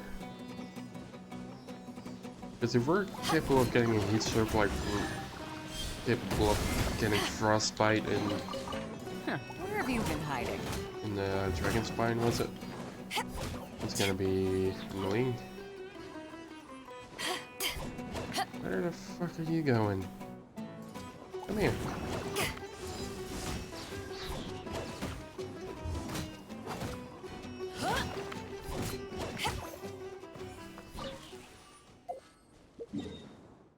Alright, we have to go south. Ooh. There it is.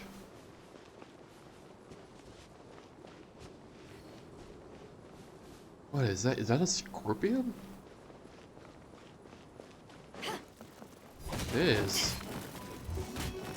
Yeah, it looks neat. Stupiders.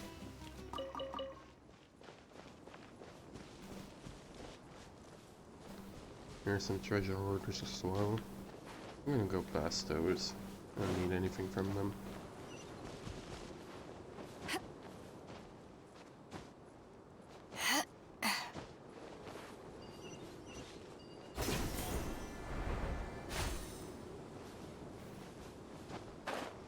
Ooh. Wow. Alright, let's take this. Let's follow this guy. Where are you going? And up.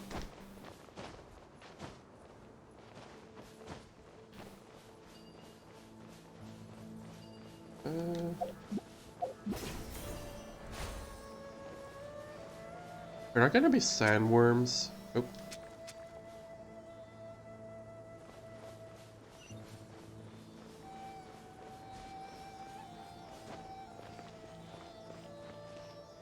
This is like a dried out version of Inazuma. The more the merrier. First round's on me. Damn it.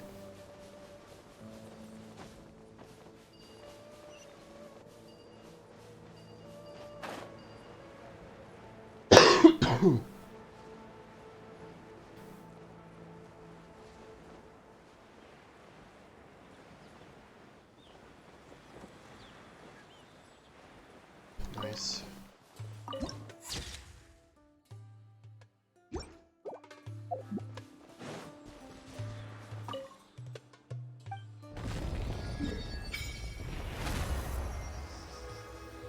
Aru Village.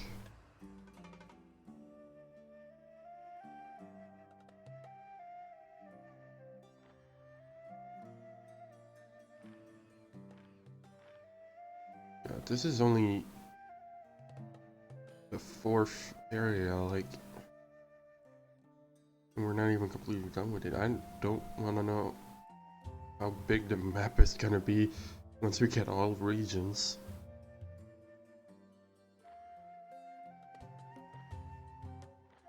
Alright, let's see. So we're gonna take this and then we'll probably head this way.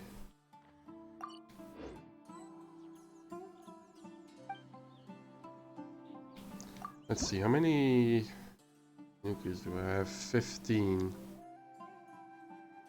15 out of 22. Gotcha.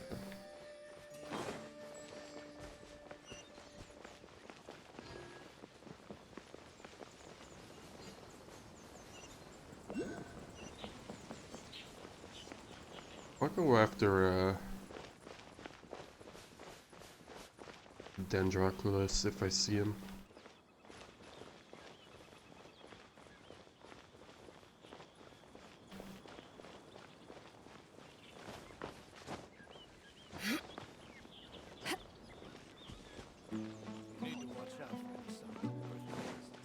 I'll ignore the side quests for now, though.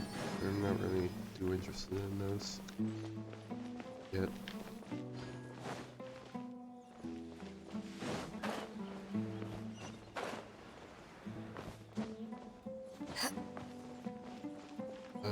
Where is it? It's gonna be all the way up there, isn't it?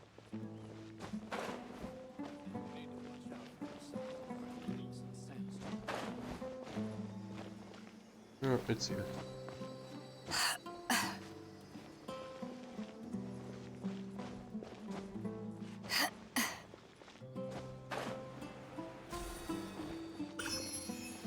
Okay, and with that out of the way.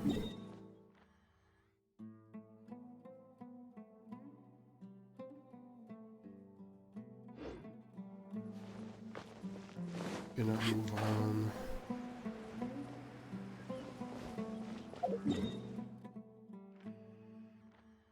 Let's see, is there a waypoint on our way there that we might want to grab? Not exactly. There is a domain here. It does have threshold.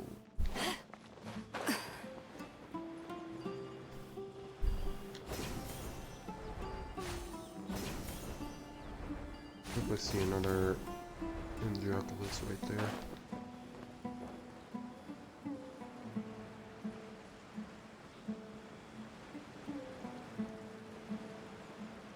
I'll grab that real quick. Oh man, if we do.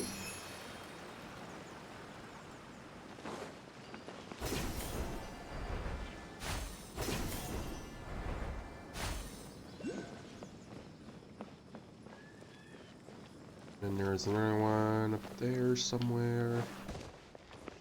I wonder, can we go all the way to the pyramid? Probably. 2 samples. Power of Animo. God, I don't have any Animo on me. God damn it.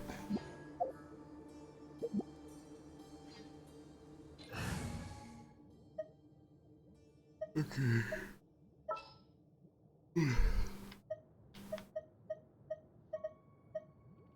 Let's go with, let's say, your sword. It's sucrose. I want to help. Easy catalyst.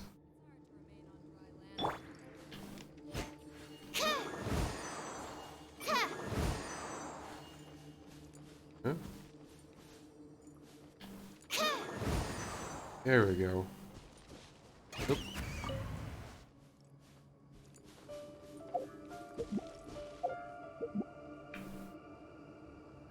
Was a weasel in there. The sand. Thought at least it'd be a scorpion or something. Back to change the way. I won't hold you back.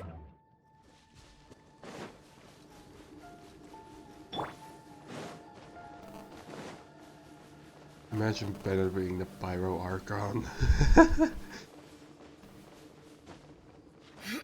That should be pretty funny.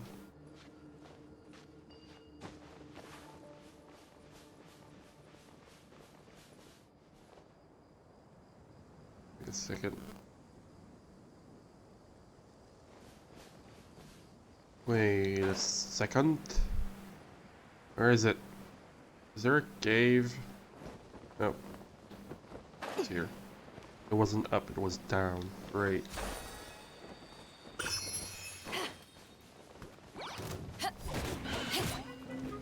What the fuck? No, I don't want to get abducted by you. Why does it look like a sweet potato on top? These video mushrooms. Like the ones from those anime shows.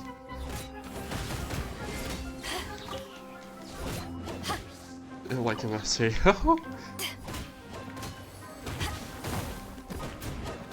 Scatter!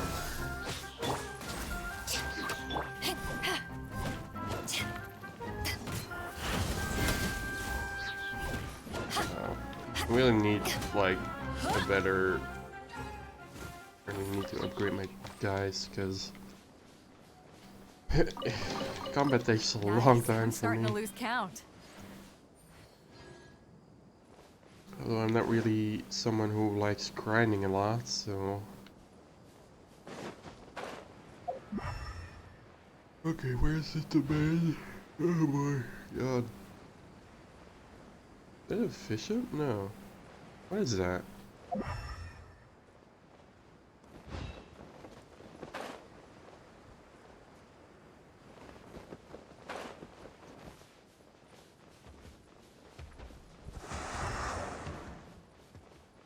It's like, oh, is this like a desert variant of the big buffaloes we see?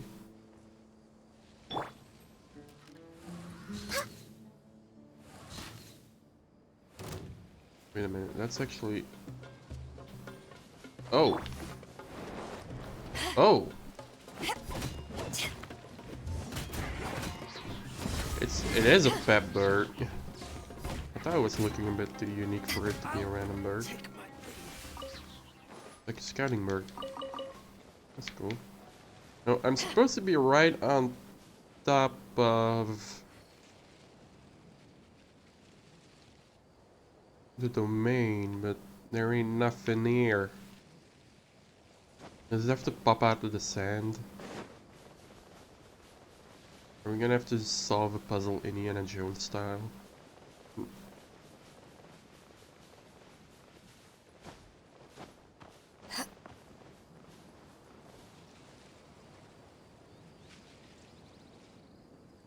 I don't know. I don't see anything to interact with either. Oh well.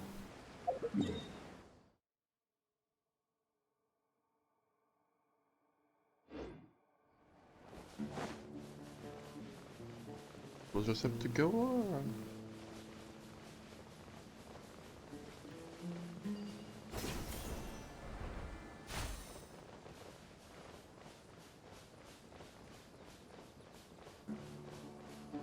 Alright, let's follow this one as well. Might as well, you know.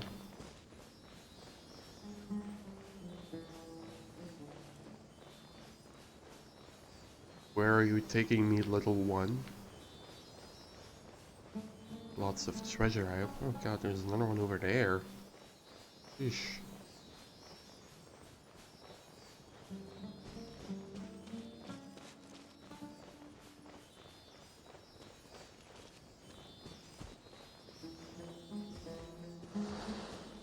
You're bringing me towards another one of those statues. I don't want to go there yet, The though. more the merrier.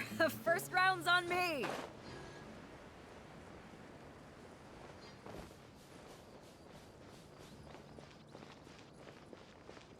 I want to go to the one that's this direction first.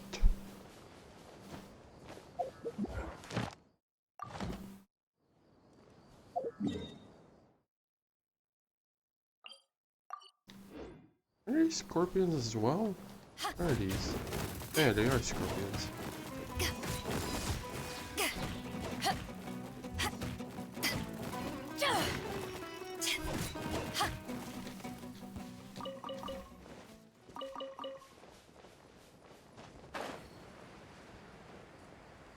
Yep. And here's some Fatui talking to an Eremite.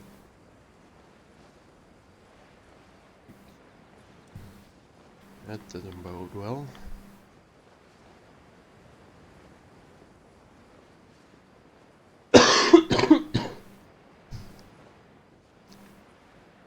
Is this a separate ruin, or is that the same, or is that like another entrance into the pyramid? I wonder. Also, what's all that red stuff about? I hope that has nothing to do with the Scarlet King.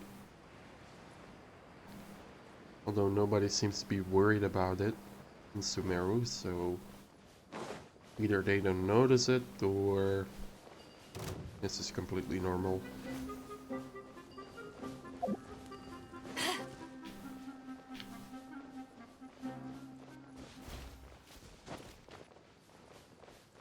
But either way, it is happening, so it is what it is, I guess.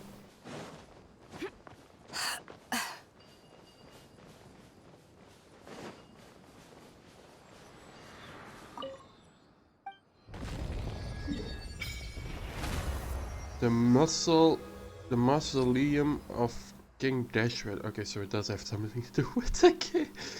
Oh boy. How did I know? Alright, anyway, oh god, I don't have 18 or more. And then there was like another one this way. Like another smaller pyramid-ish looking thing.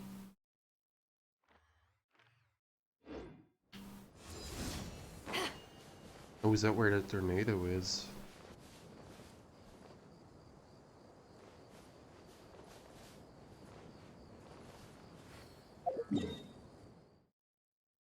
Nope, that tornado will be somewhere over here. Over the mountain.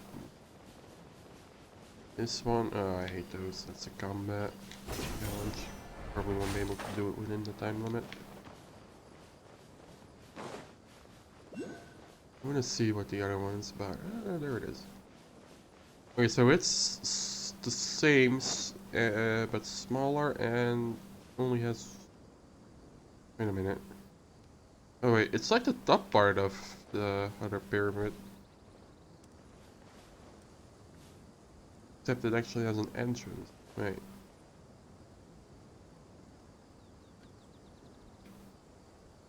Is this just an inactive one then?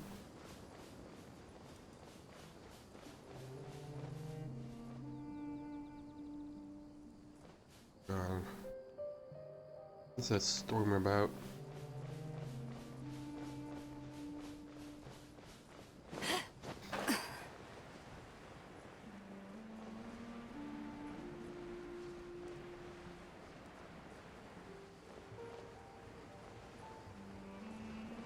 The fuck is that?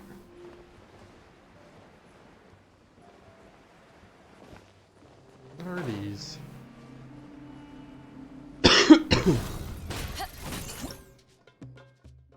Primal constructs.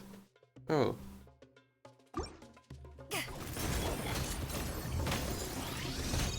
So they're a Sumerian version of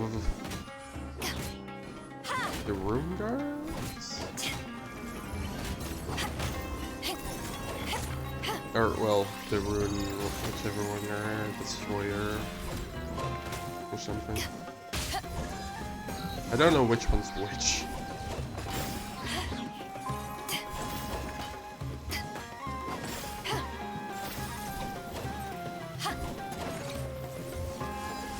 I have no idea what clouds this is. Born of ice and frost. Ow.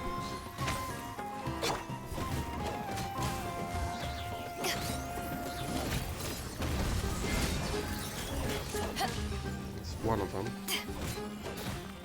Access denied.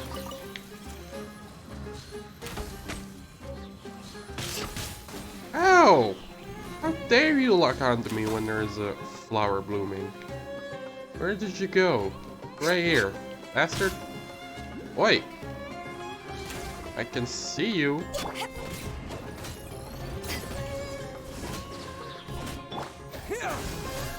Spring forth!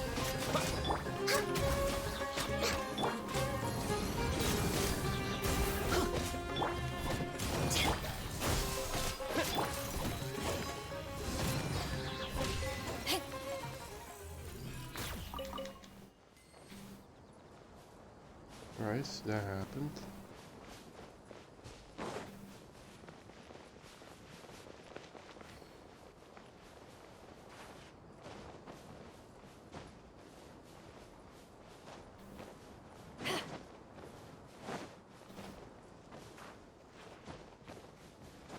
Hey, some villagers, lovely.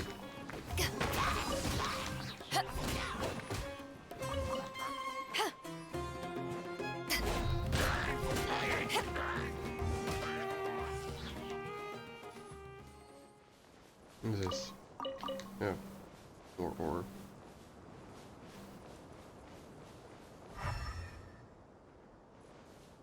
Now where is it above me this time, or? Yep, seems to be that way.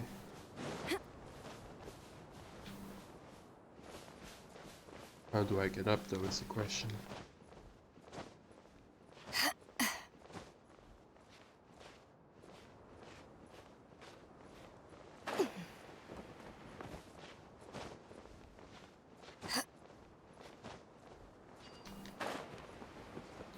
That's not gonna work.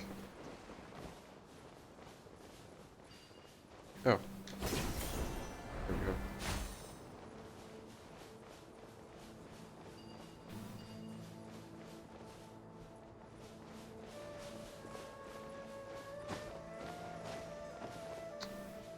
Raid.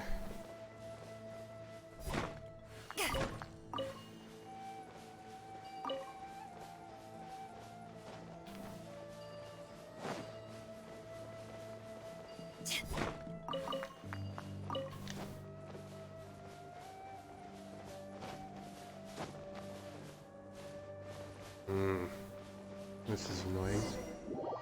What?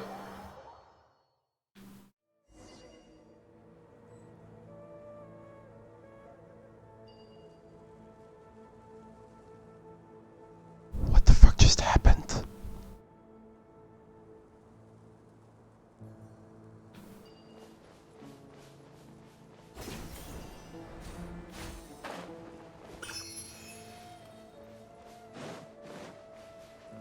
What the fuck just happened?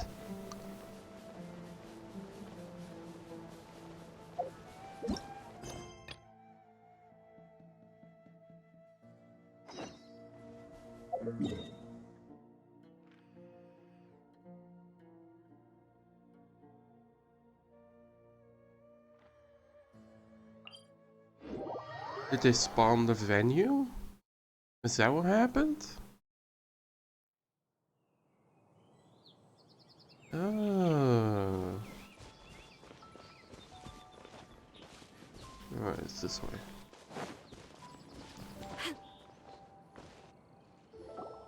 Thank you, everyone, for your patience. I am pleased to announce that this year's Weinlese Fest has officially begun. We hope the residents of Mondstadt and visitors from all over will enjoy the magnificent wines and experience the joy of the harvest.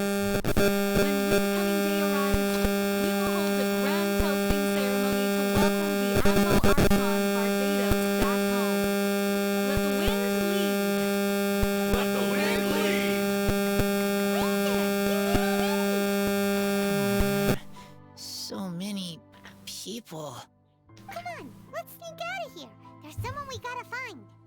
Find? Who? Just some tone-deaf bard. But Yeah. he's also a know-it-all and loves nothing more than drinking, so he might actually be able to help. There he is.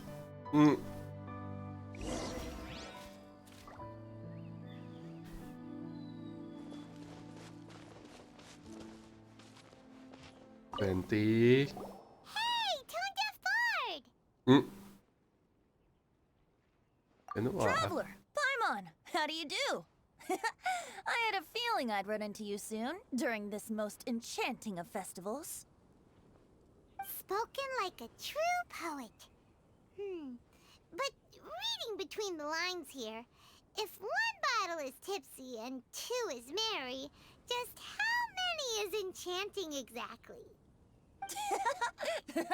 Oh, don't say that. This festival has so much more to offer than just drinking. Anyway, hey Razor, how have you been? All right. I have a question.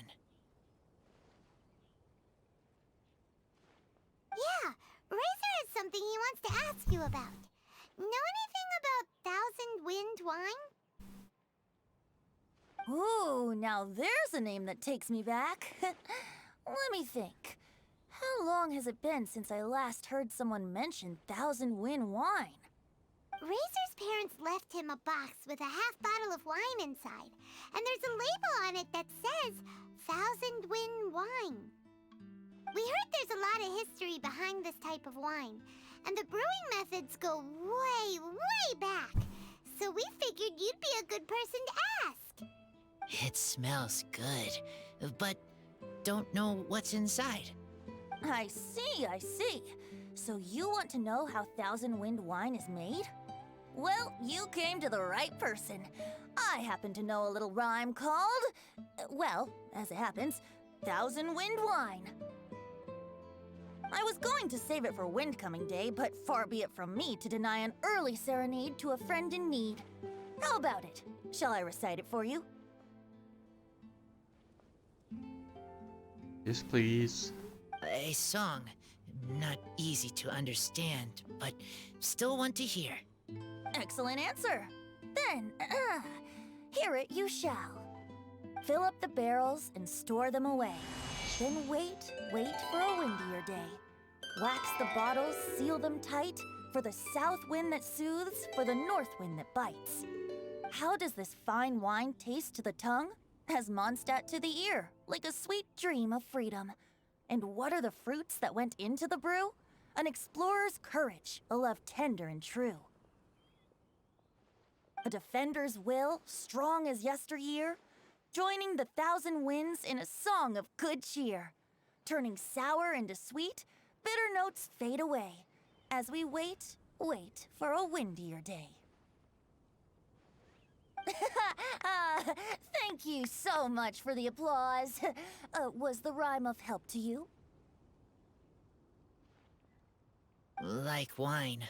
A little sweet, but now head spinning. Don't understand. Don't worry, it's not just you. That was supposed to be about winemaking, but it didn't give a single detail about the process. Well, maybe it's a little abstract and romanticized, but that's one of the defining features of Mondstadt poetry. Okay, so let's try to pin this down. What did the poem say the ingredients are?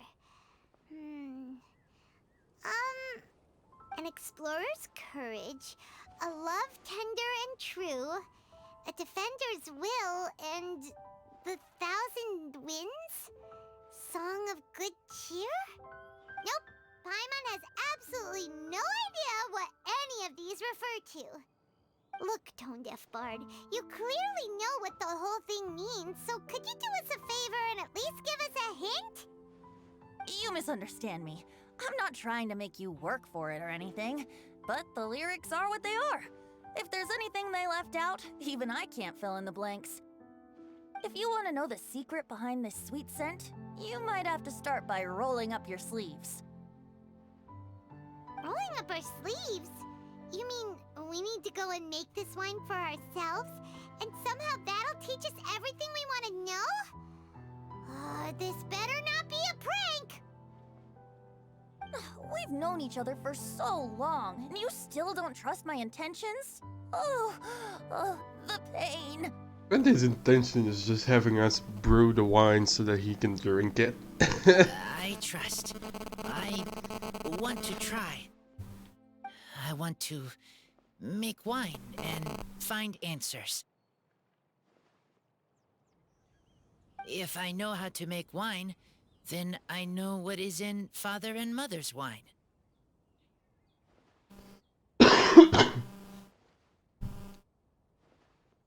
Right. I want to know about them. Well, if you say so, Razor. Guess we'll have to take Tone Deaf Bard's word on this one. We'll give it a try. And as first-time winemakers, there's no shame if it turns out bad. Don't worry, really. Freedom is the key here. It's not as hard as you might think. Why was Rosario there? As long as you add ingredients to the mix in a spirit of joy and sincerity, I promise you will reap the rewards you wish for. I will tell Poem to teach her. Then I need to think alone. That's the spirit. So, how about we meet again in 2 days? Let's say same place right here? Okay, I will remember. See you then.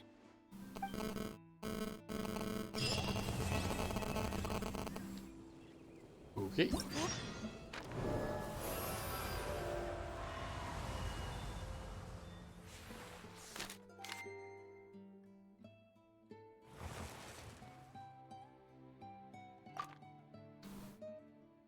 Oh boy, a bunch of quests now. I need to give a lot of rewards to tell.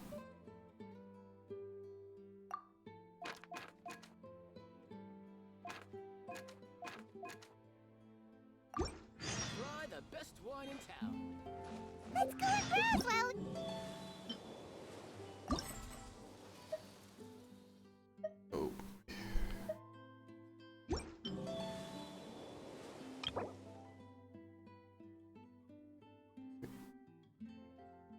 Oh.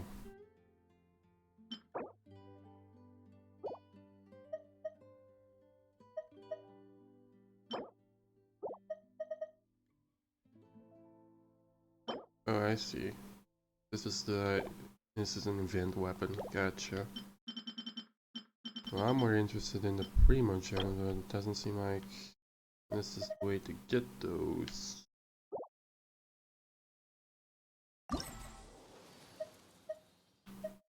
They're all in here. Oh well.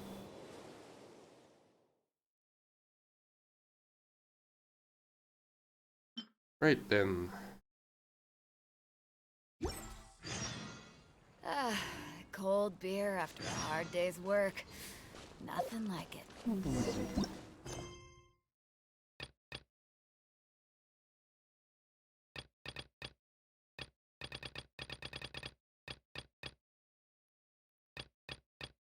That's a lot of quests.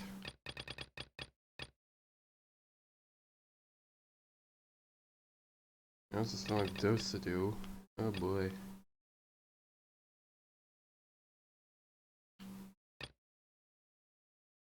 Let's go back to the Archon quest. Oh, fuck's sake. Wait! Honorary Knight! And Paimon, the best guide in Tevat. I humbly beg for your assistance. Whoa.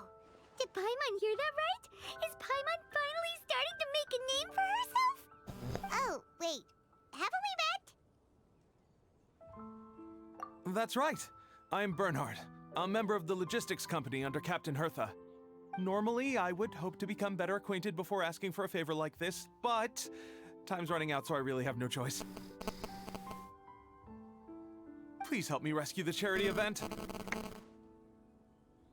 The charity event?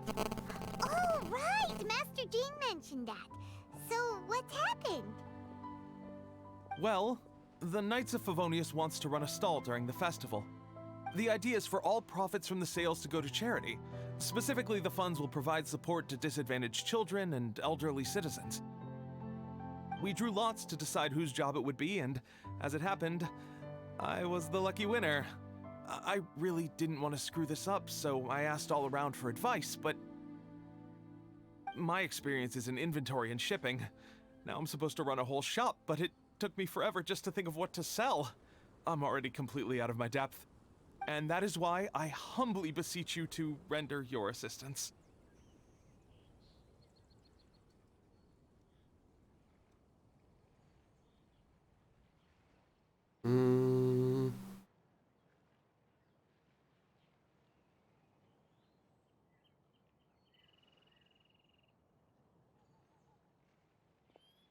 Yeah. Also, no need to be so formal. So, you said this is to help out the kids and old folks of Mondstadt, right? Sounds like a great cause. He's an honorary knight, and Paimon's a longtime friend of Favonius. We'll be more than happy to do our part. Oh, I can't thank you enough. Right, let me get down to brass tacks. Before we can open shop, we need to amass a supply of fair brew jellies. This is the basic currency that we will use when running the stall. The wine merchants in the area are in dire need of raw ingredients for winemaking. Sell them raw ingredients and they will pay you generously in fair brew jellies. Also, there are some international customers looking to purchase beverages in bulk during the Weinlesefest period. They're on the market for an agent to handle their purchase orders. In the interest of establishing a long-term business relationship, these customers are usually willing to offer a generous price, and there's also room for negotiation with the wine merchants. The price difference is ours to keep as commission, and you can cash that amount in for fair brew jellies. So to sum up, our job is to sell ingredients to the wine merchants and place orders for the international customers, making sure to negotiate the price, right? Huh. Sounds much easier than Paimon imagined. Really? Well, that's wonderful. I have one order here with me already. Mr. Xavier from Sumeru wishes to purchase 50 crates of fruits of the festival. These beverages can be bought from the Angel's Share stand. The shopkeeper's name is Georg. He's a very nice man, but he won't be pushed around. Please consider the price carefully and try to reach a good deal with Georg. I should carry on setting up the stall now. Once you've gathered enough fair brew jellies, come back here and we'll take it from there. You won't need to worry about supplies for the shop. I'm already in contact with the suppliers, and they'll send everything over once the funds are in place. Alright, sounds good. We'll find the funds and you sort out the shop. This is an enormous help. Thank you both ever so much.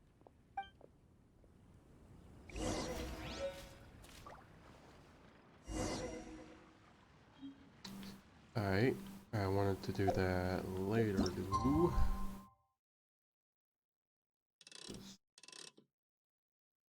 Right now, it should be time for other quests.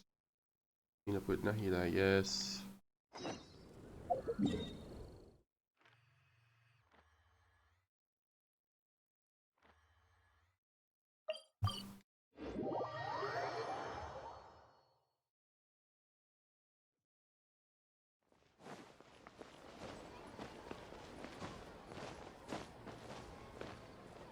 Catherine, we're here!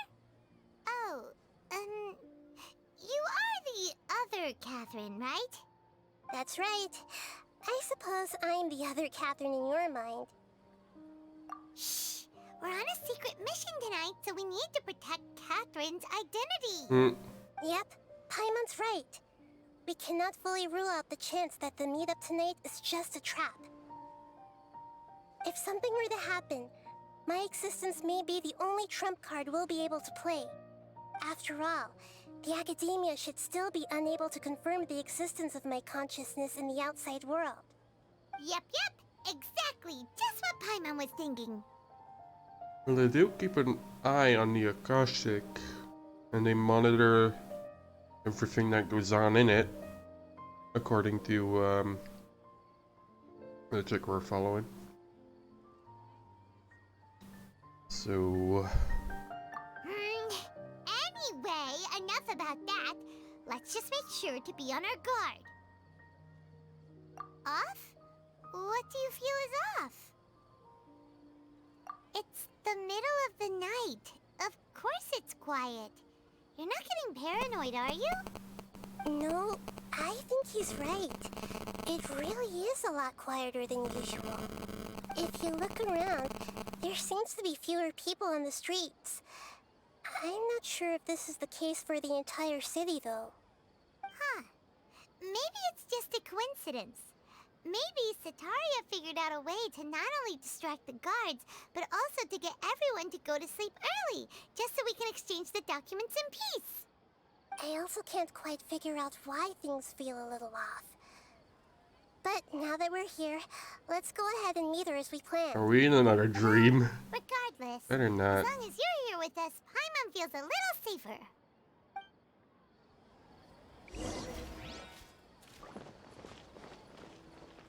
Actually, or maybe they just activated another. There really aren't many people out right now.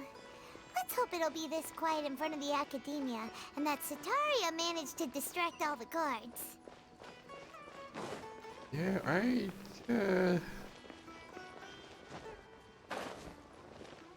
hear some people.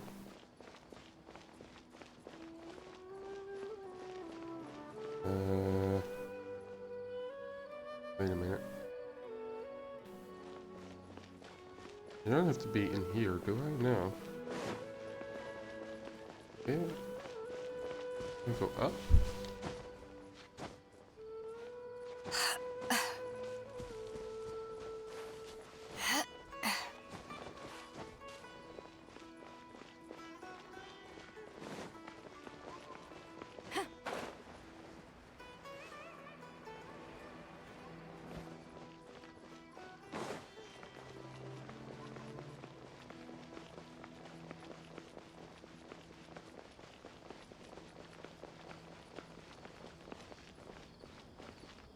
Uh-oh.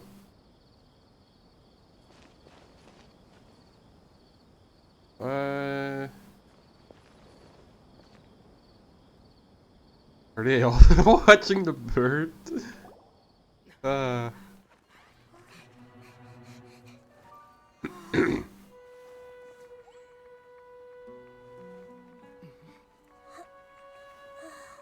Cinematic. Something big's gonna happen. What are all these people doing here at this hour of the night? Ah, the triumphant hero returns at last. And to a rather spectacular welcome, even if I do say so myself. Oh no! The outcast, expelled from the academia. Indeed I am.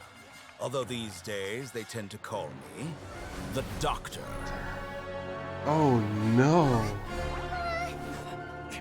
If you're looking for your researcher friend, she has already been taken into confinement.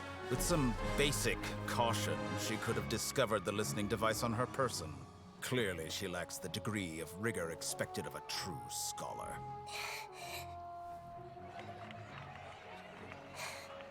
The people of Sumeru City. What have you done to them? I simply made some minor adjustments to their Akasha terminals. Now they can deposit information directly into the subconscious. As you can see, all these lovely people now believe this traveler is a hero who has just saved the world. My experiment is a success. And now it seems they can no longer hold back their sheer adoration. No, what should we do? These are all just regular people. Leave now. You need to get out of here. What? That guy's a Fatui Harbinger! We can't just leave you here! Nor can I abandon the people of Sumeru!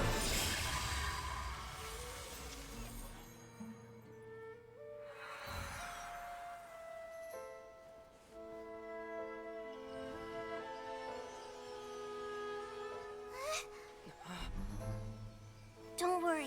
We'll meet again outside of the city.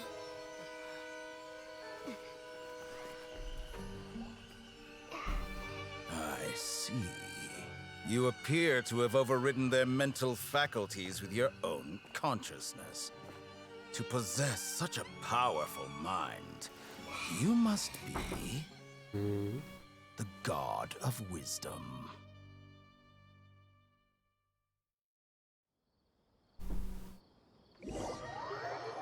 Oh, this is not good. This is very, very, very bad. This should be far enough. They're gonna get... Oh, she better not hand over her gnosis.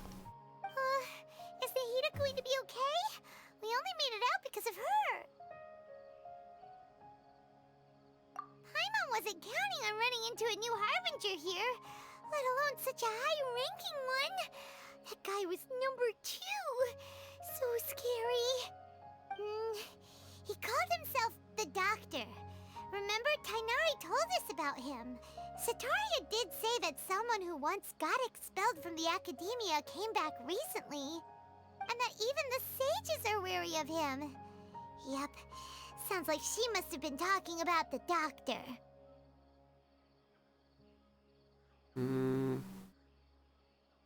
Yeah. Now that the Doctor's in the picture, we're no longer just dealing with the Academia. They're in cahoots with the Fatui. But what are the Fatui after this time? Another Gnosis? I fucking called it.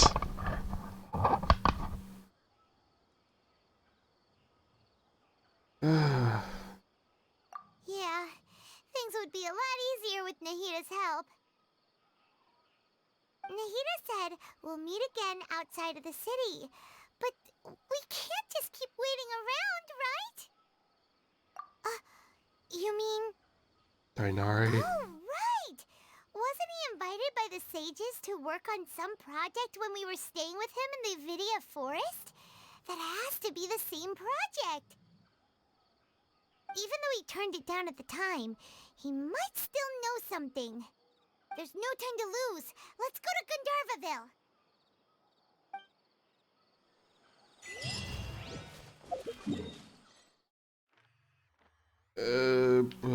It's not really way too close by.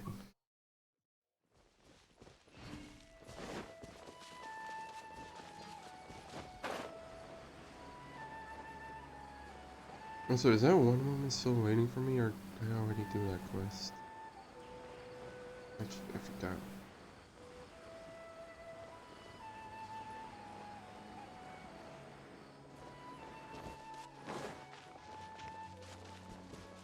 Oh well, we're not here for her now, so... Hold it right there! A blonde-haired traveler and a floating Ermann? fairy. We've got you, all right. Take a look around. You've fallen right into our trap. Mercenaries from the Corps of 30? Did you come here to arrest us? Corps of 30? We're nothing like those government lapdogs who don't even get scraps for their work. We are an elite brigade that commands the highest commission rate in all of Sumeru. We're here on the orders of a client known only as the Outcast. The Outcast? An outcast from the Academia? Oh boy. But why wouldn't the Doctor just send the Fatui after us? Still wasting time on idle chit-chat. We'll shut you up soon enough. Oh boy. You're up, traveler!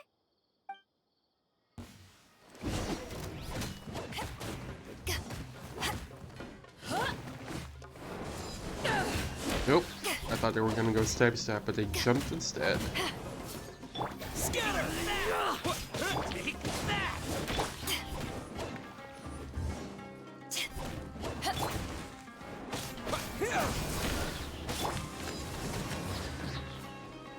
I'll take my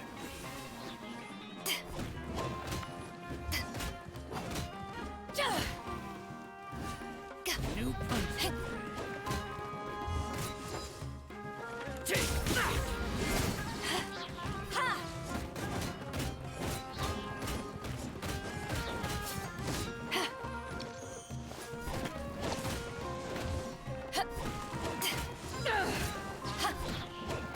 Scatter!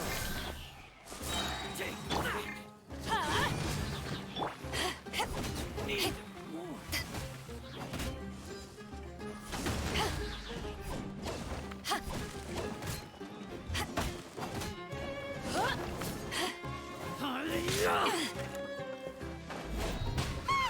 It isn't over yet!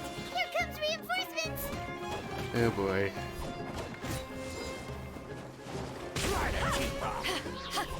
Propagate! Take that!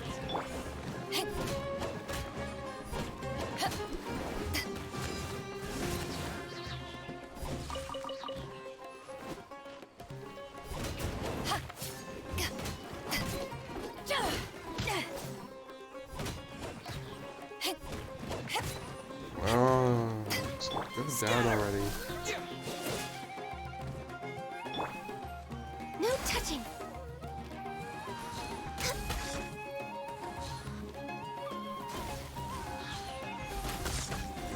There we go. That was pretty rough. Is that what elite mercenaries are like? Yeah, looks like we'll have to keep our guards up. But this doctor guy seems like a pretty tough opponent. He knew exactly where to set up an ambush. Did he predict that we would try to find Tighnari? Going up against smart people is tough. Anyway, let's keep going. If he knew that, it means he knows that we might go to Tighnari, so... Oh shit, he's in danger. Oh boy. Oh, we better hurry the fuck up.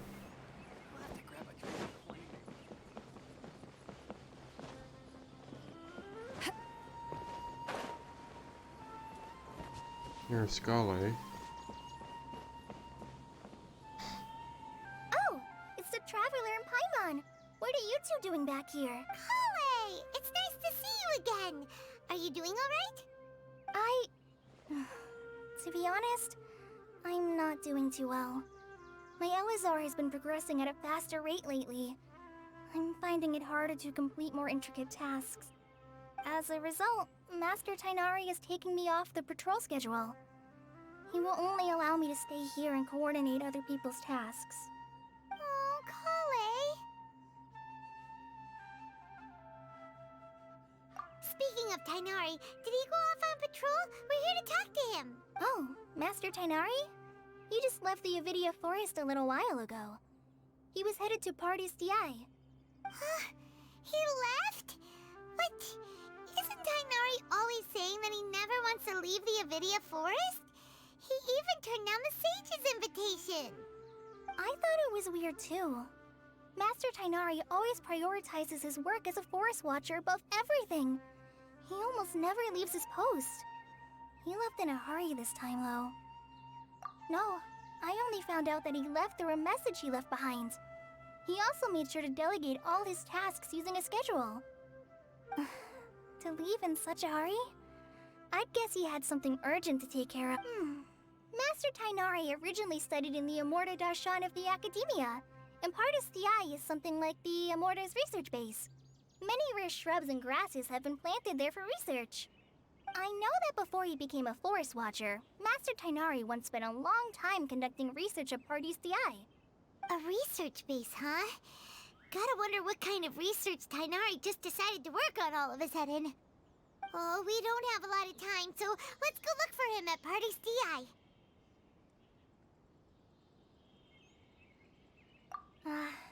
Don't worry. I'm fine.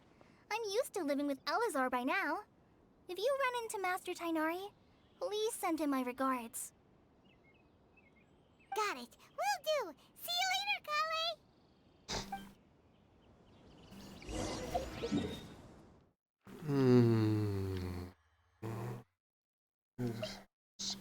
This is... You better be here. Oh, Catherine. Wait! Look who it is! Catherine. Thank goodness you're okay. We were so worried about you. Hey! This was supposed to be a touching reunion, but you're ruining the moment! Shut up, Ermann. Actually, it's very smart of the Traveler to be wary of me right now. After all, the Doctor has shown that his technology can apparently even control human minds. Plus, it's not like you could have known what happened after we split up and I was facing the Doctor by myself. Even a pool of stagnant water after a torrential storm can occasionally pass as a patch of sky. Paimon feels like only the real Nahida could come up with such an obscure analogy. Huh? But I wasn't trying to win your trust or anything. All I wanted was to clarify my point. Exactly. We understand that point now. Please, Nahida, tell us more about what happened. Are those poor people alright? When you left, I was still in the middle of restoring everyone's minds. Thankfully, when the doctor mentioned depositing information into the subconscious, he didn't mean engraving information into their minds. Instead, he did something closer to creating hallucinations. That was still within my power to fix. Luckily, I managed to finish my restorations and mind jump away from him just as he was about to capture me. Whew. What a relief. The doctor sure pulled out some hidden cards, but good thing we had Nahida with us. I wouldn't be relieved just yet. I gave away my true identity when I restored everyone's minds, which means we've lost another one of our trump cards. Also, the doctor is already an expert at modifying Akasha terminals. Maybe it's only a matter of time until he captures my consciousness inside the Akasha. Would that mean you'd no longer be able to jump between minds? Then how do we stop him? He's still at the academia, so it's possible he already started messing with the Akasha. Ugh, it feels like he's toying with us. What a nasty piece of work. Plus, the doctor's combat ability alone is apparently enough to make him worthy of being number 2 of the Fatui. We shouldn't give up hope just yet. Let's try to find another way to attack this problem. Actually, Nahida, how did you know we were trying to get to Party's DI? Have you been waiting for us? Yes, I have. I can see the Traveler's elemental energy, so I deduced your destination by looking at the direction you were moving in. You didn't come here for sightseeing, right? Did you find any leads? We're looking for a scholar we know. His name is Tainari, and the sages once tried to reach out to him. Why don't you come inside with us and see what we can find? Okay, let's just hope we won't get him into trouble.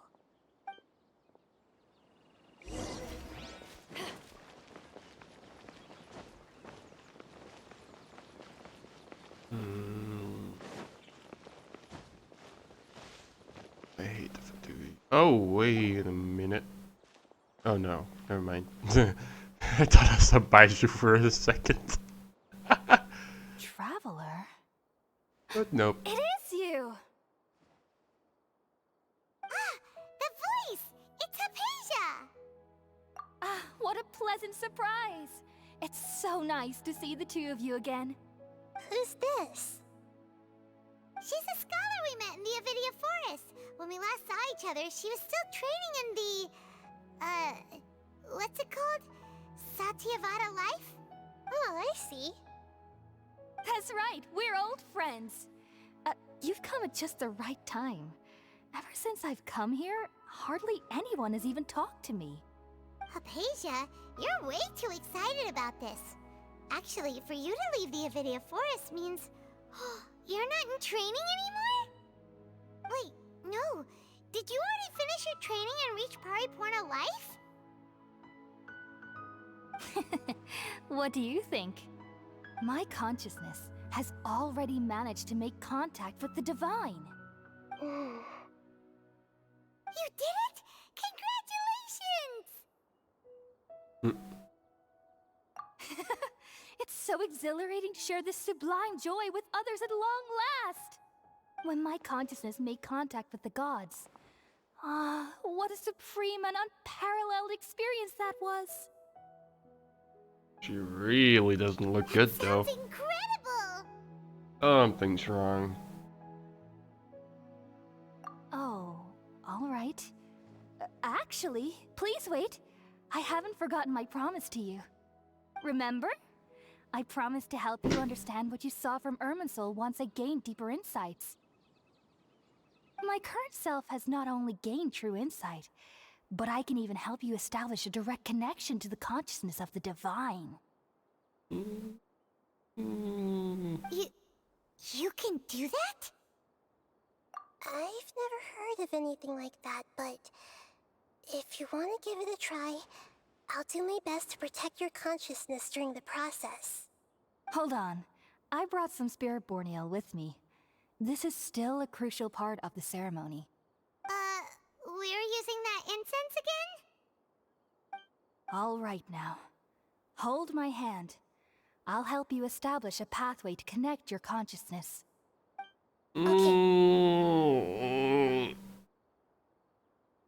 This is really okay.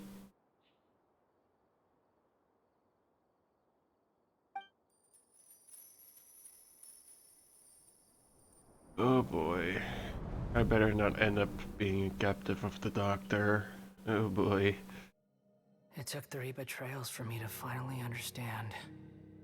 The world is just an elaborate tapestry of lies. My fury will never be quelled. The first to betray me was a god. My creator. Scaramouche. Valuing strength above all, she saw no worth in me and I was discarded.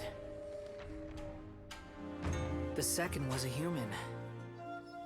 My family. My friend. Consumed by fear, he saw me as an abomination. The third was one exactly like me. A hope for the future.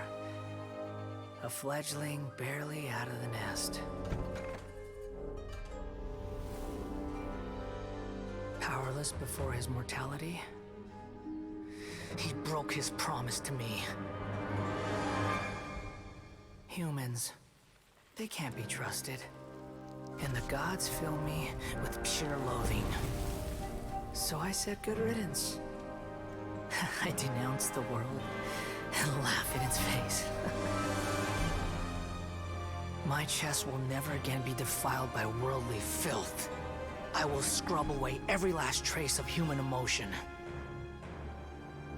Then it will be empty, a blank slate, and ready to receive a supreme gnosis, brimming with pure divinity.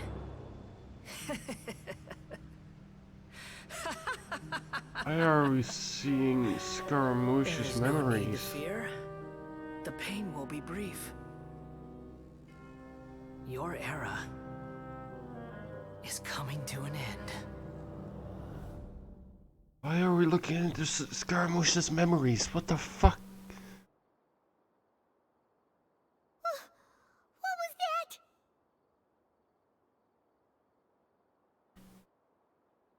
Did we actually just see the Balladier's memories? Everything matches what we know about him. But how is he connected to the divine consciousness that Hypatia was talking about? You saw it, right? You felt it, right? Such a majestic god! Such a noble will!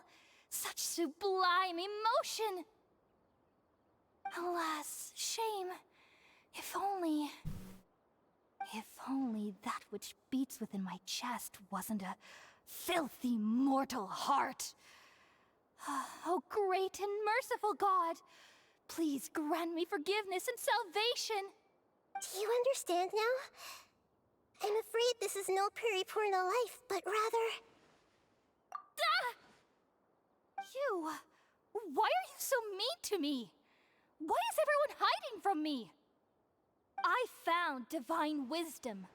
Shouldn't I receive praise and honor? Haven't I uncovered that light in the darkness? Hypatia? That's how I always thought everything should be. Wait. Have I already lost my mind?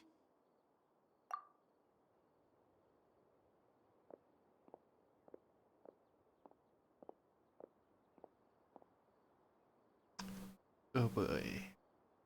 Wait, something isn't right. Oh boy.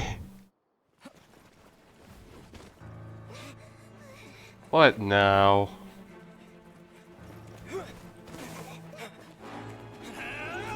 So, here it is. Now we are... Oh, wait, no. Yep. Now we're fugitives in Sumeru. It's about time.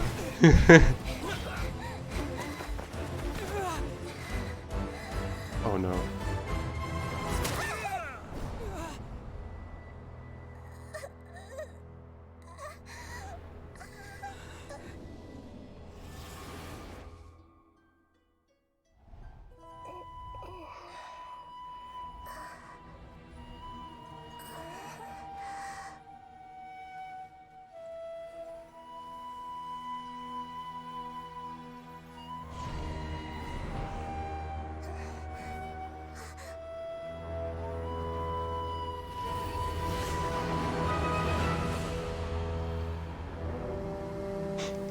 Oh no. Boss battle. This is gonna be the boss battle of Sumeru. Oh no. It's almost time! Let's go meet up with Razor! That was random.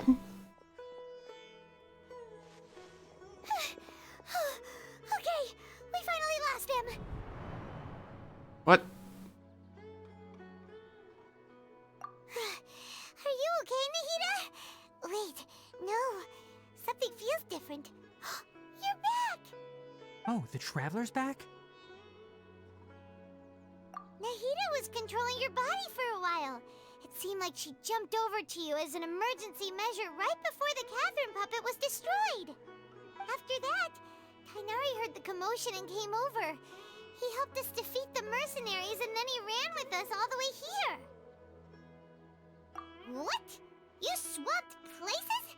You mean your consciousness also went into Nahida's body? Mm-hmm. Wait, then where is Nahida's consciousness? Where is she now? Oh, probably back in her body about now. I never imagined that an individual's consciousness could be transferred around like this. Had I not seen it with my own eyes, I would have never believed it. I don't think this can be achieved with current human technology. Also, while we were running, the consciousness in your body told me to pass on a message. She said, "The doctor has found a way to trap my consciousness, so I can't journey with you anymore. But even in a moonless night, a shower of starlight can still drown out illusions and lies." Oh no! Nahida's trapped in the sanctuary of Suristhana for good this time. Was that message all she left for us? It's pretty vague.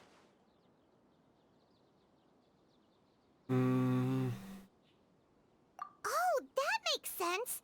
Since the doctor captured her, she won't be able to say anything without him knowing. She's being extra careful. Even in a moonless night, a shower of starlight can still drown out illusions and lies.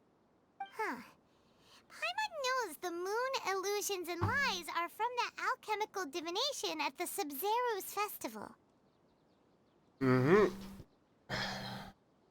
Nahida referred to herself as a moon, so without the moon means without her. So without the moon, even a shining star... The star might be us, maybe? A shower of shining stars can drown out the lies and illusions. Or something like that. Right? Didn't Nahida use a starlight analogy before? It had something to do with Sataria.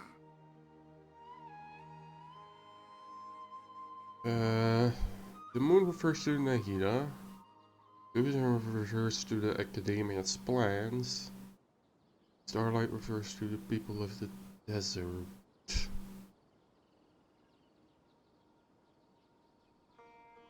So the people of the desert can go against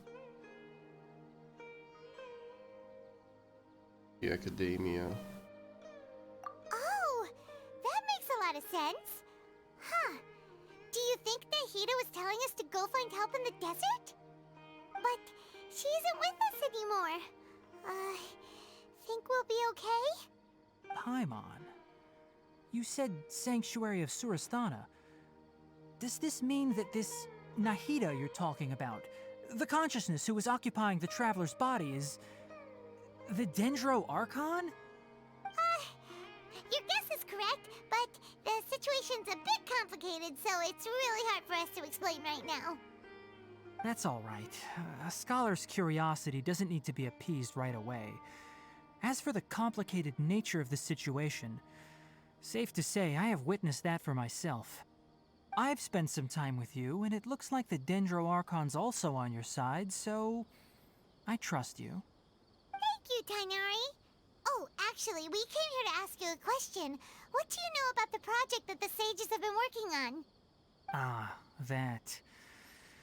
While I was indeed invited to join that project, the sages were always secretive about its scope and goals, so I eventually declined. All I know is that that project has something to do with the restoration of Ermann's soul. Huh? Did you see something when you were in Nahida's body? What? Do you have any evidence?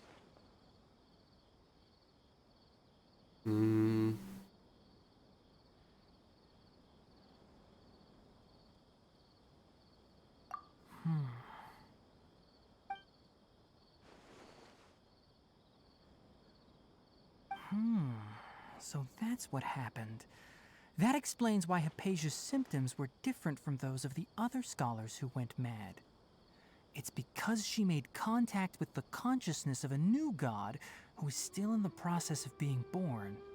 Tighnari, did you leave the Avidia Forest because of Hypatia? Didn't they try this before?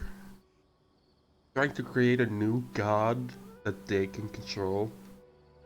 Back in Liyue?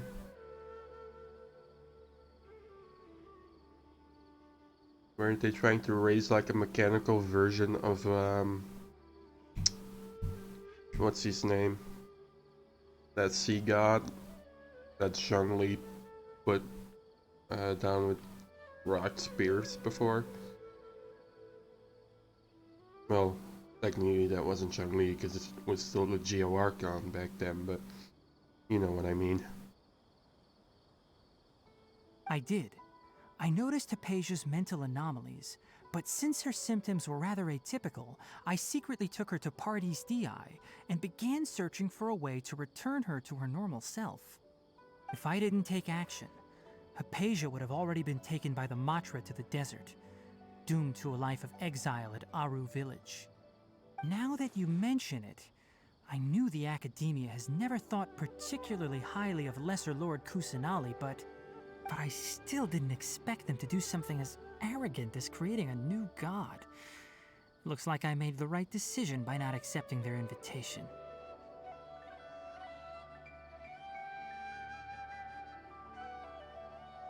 Okay, so I thought the Academia followed Rukkhadevata though, and they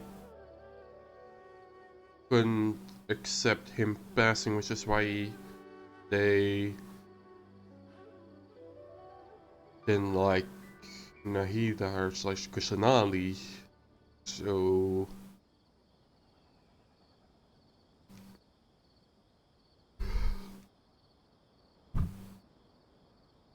why would they be trying to create a new god if that wouldn't...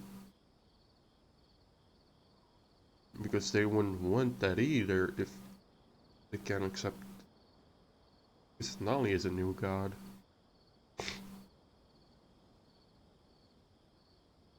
Right? I'm thinking too hard about this. The Doctor and the Balladeer. We have 2 Fatui Harbingers in Sumeru. Sounds like we're in for a bad time. From your description, I don't think they've completed their project. There may still be room for us to intervene. But then, what is the connection between creating a new god and restoring Ermann's soul? Probably they're trying to get rid, or they're trying to replace Ermann's soul. They probably don't mean restoring is actually healing it and, you know, letting it go on as it pleases. They're probably trying to control it. Yeah, it feels like we're still nowhere close to figuring out the sage's goals. Right, Let's head to the desert. we've pretty much gone over everything we need to know, so we should head out. How about you, Tighnari? What are you going to do? I'll stay here for now.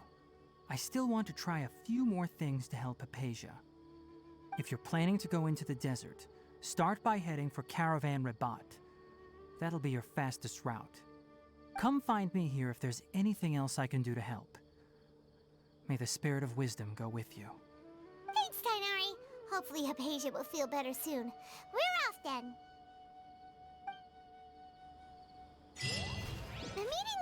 is on the bank of Cider Lake. You know the way, right?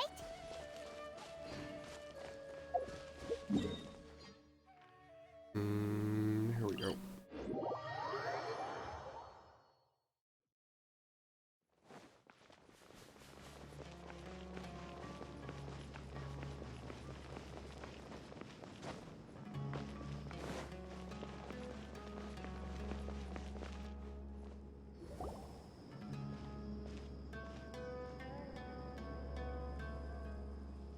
We finally made it to Caravan Rebat.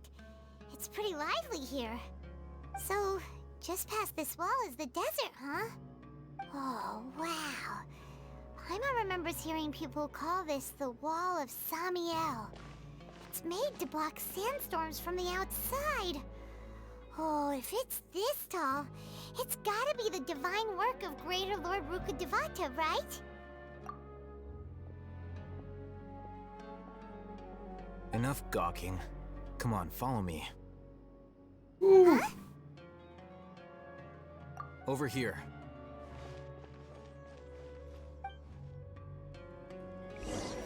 Oh, Hatham went that way! Let's hurry up and follow him. Wonder what he's up to.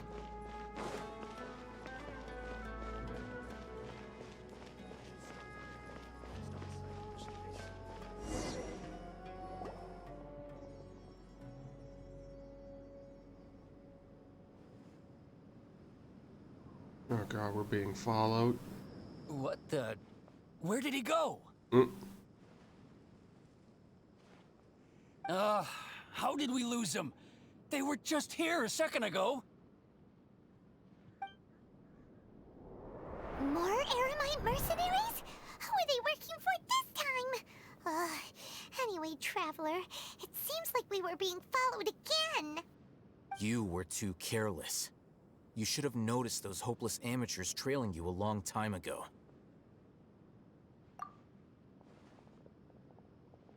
There's no need to thank me. I've never cared to keep track of personal favors. All I did was correct a mistake I happened to come across. It's a habit I developed at the Academia. You really gave Paimon a scare, Al-Hatham. We never thought we'd run into you here. Last time we met at Port Ormos, didn't you say you were going back to the Academia? Wait, don't tell Paimon that you're here to take us back on their orders! Oh, so you've already landed yourselves on the Academia's hit list. I can't say that I didn't expect it. However, had I wished to turn you over to the Academia, don't you think you'd already be the Eremites' honored guests by now? Oh, right.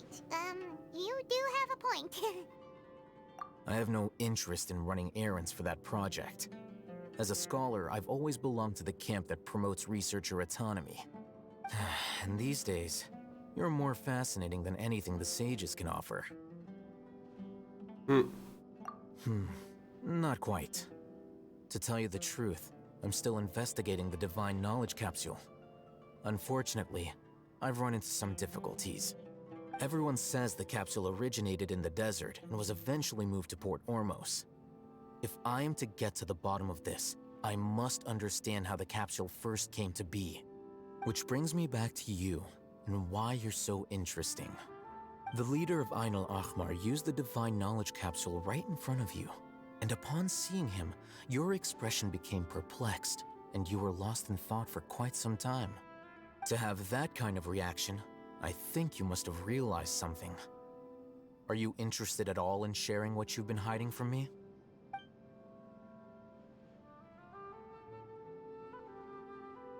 Al-Hatham, you really have a ridiculous eye for detail.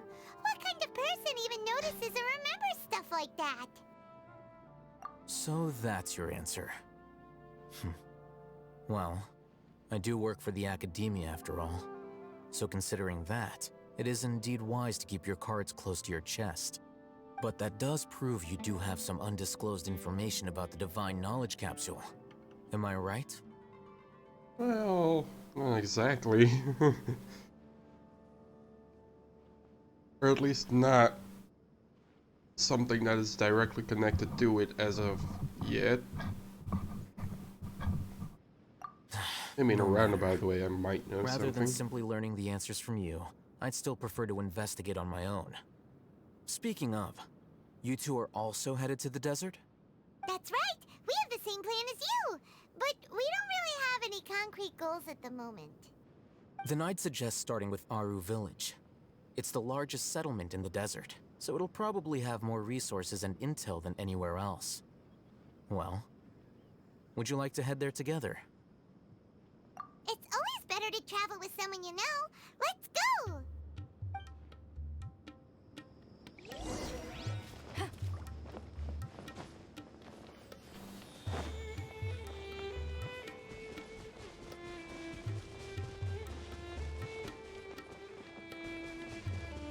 This probably just warp there.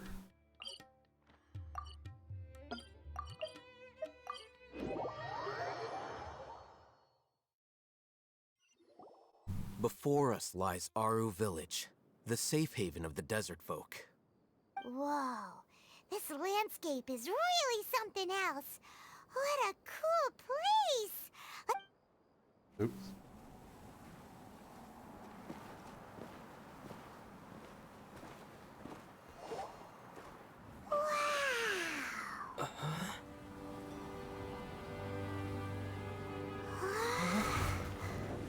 What was that? Oh boy. Oh. Oh, it's her, him. Fuck. Every time I see him, I think it's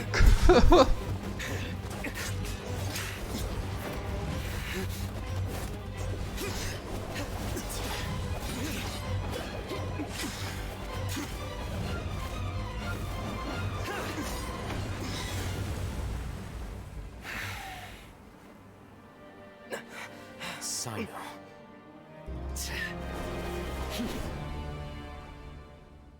Unless my memory fails me, we have barely spoken 2 words to each other before now at the Academia. Would you care to enlighten me as to when and how I invited the General Mahamatra's wrath? Oh, Hatham. Do not think you can escape my judgment, just because you managed to escape my attack. Judgment? So that's how you'd characterize your actions here, is it? Or would elimination perhaps be a more accurate description? Had I used my full strength, not even this traveler would have been able to stop me. Though styled like an assassination, I sought only to ensure that my target would be unable to flee or resist. Standard practice for the Matra, as well you know. Seemed to me more like your own personal touch. Who is that, Al-Haytham? Did you call him General Mahamatra? Yes. General Mahamatra Sino, head of all the Matra at the Academia.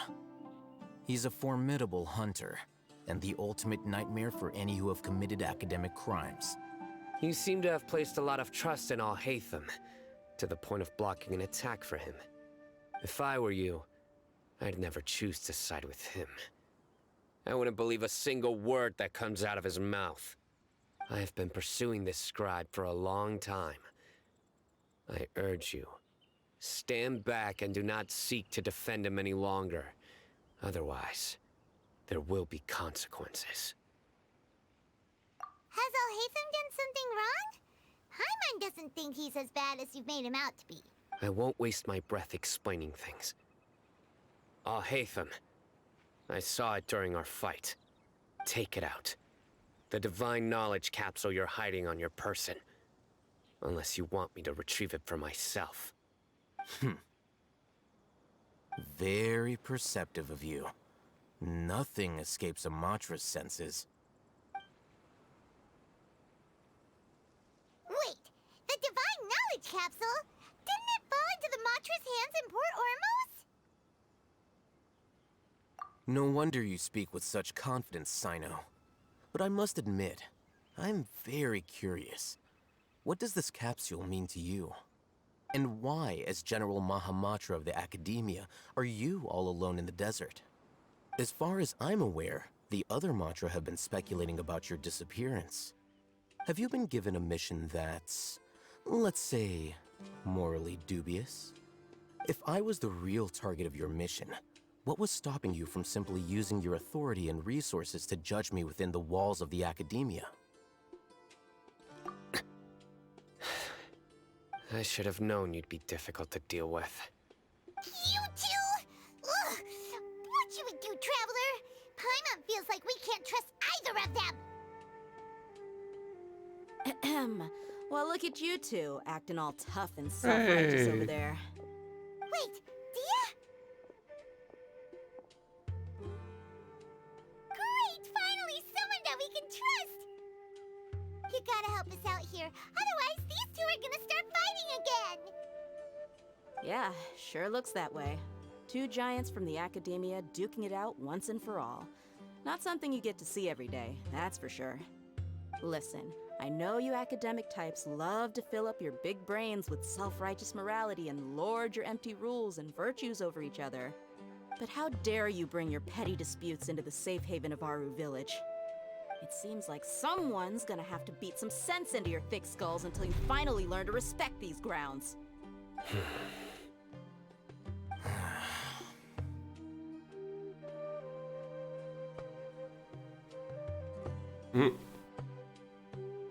Hey, did either of you hear a word I just said?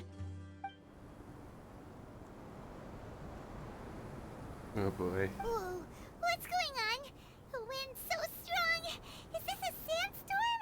Paimon's gonna get blown away! Another sandstorm? What's up with these recently? Hey! All of you, over here, quickly! We have to take cover! Someone's calling for us! Oh, this wind is too strong! Meanwhile, the other two just disappeared. That sounded like Candace. Come on, you two. They're Jeez, are still all there. of you academia folks such hard work? Move it! All right, stop yelling.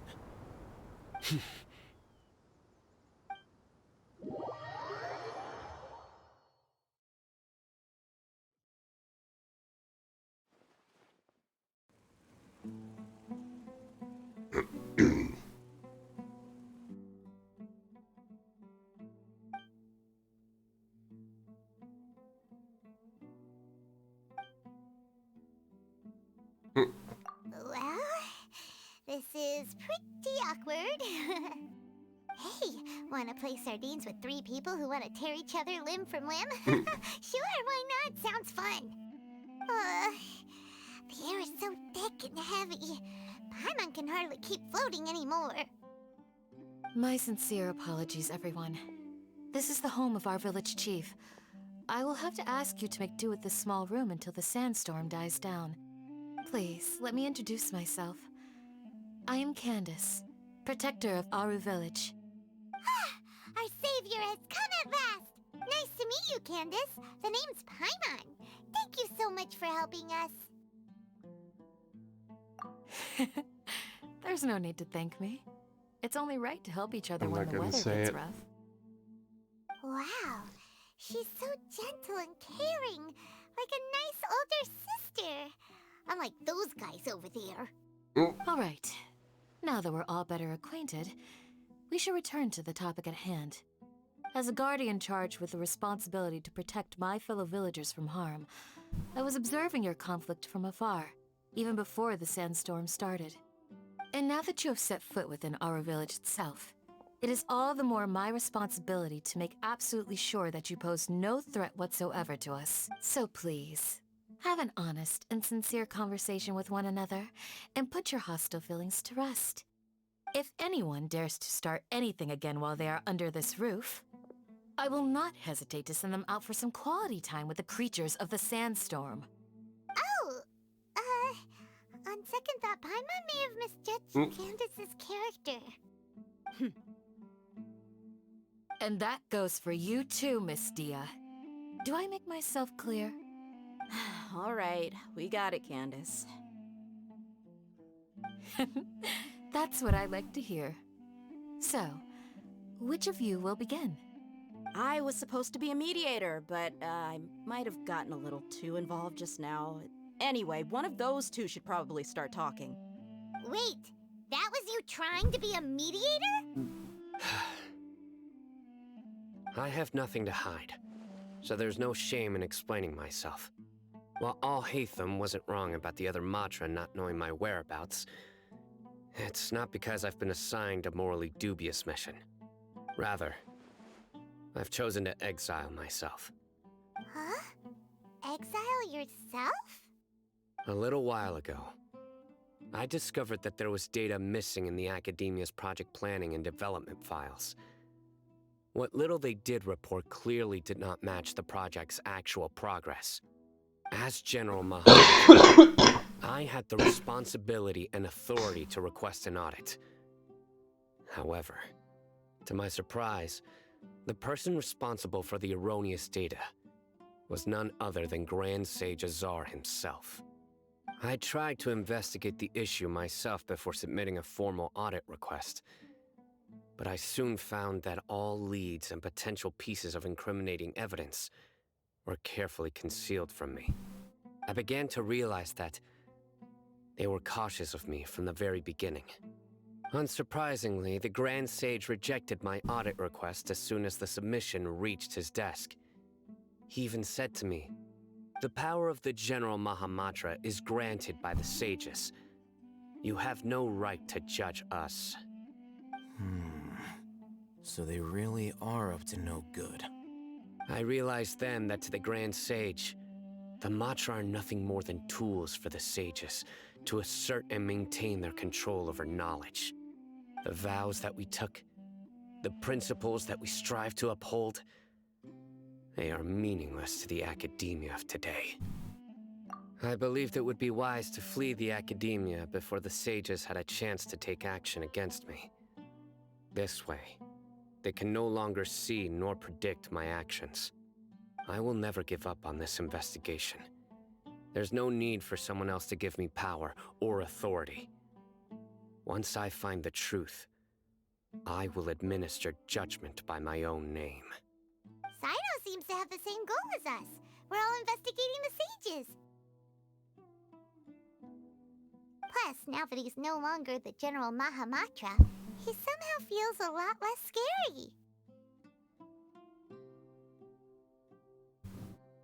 Well, Sino, if that's your story, then why did you see Al-Haytham as a target?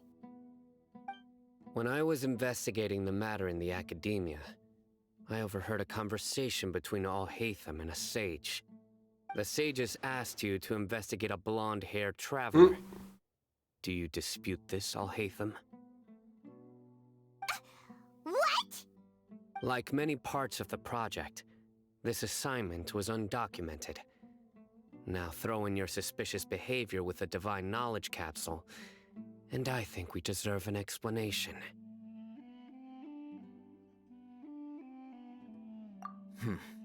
Yes. I was indeed tasked with investigating the Traveler. Al-Haytham! After all, the promised reward was so great that hardly any scholar could have refused.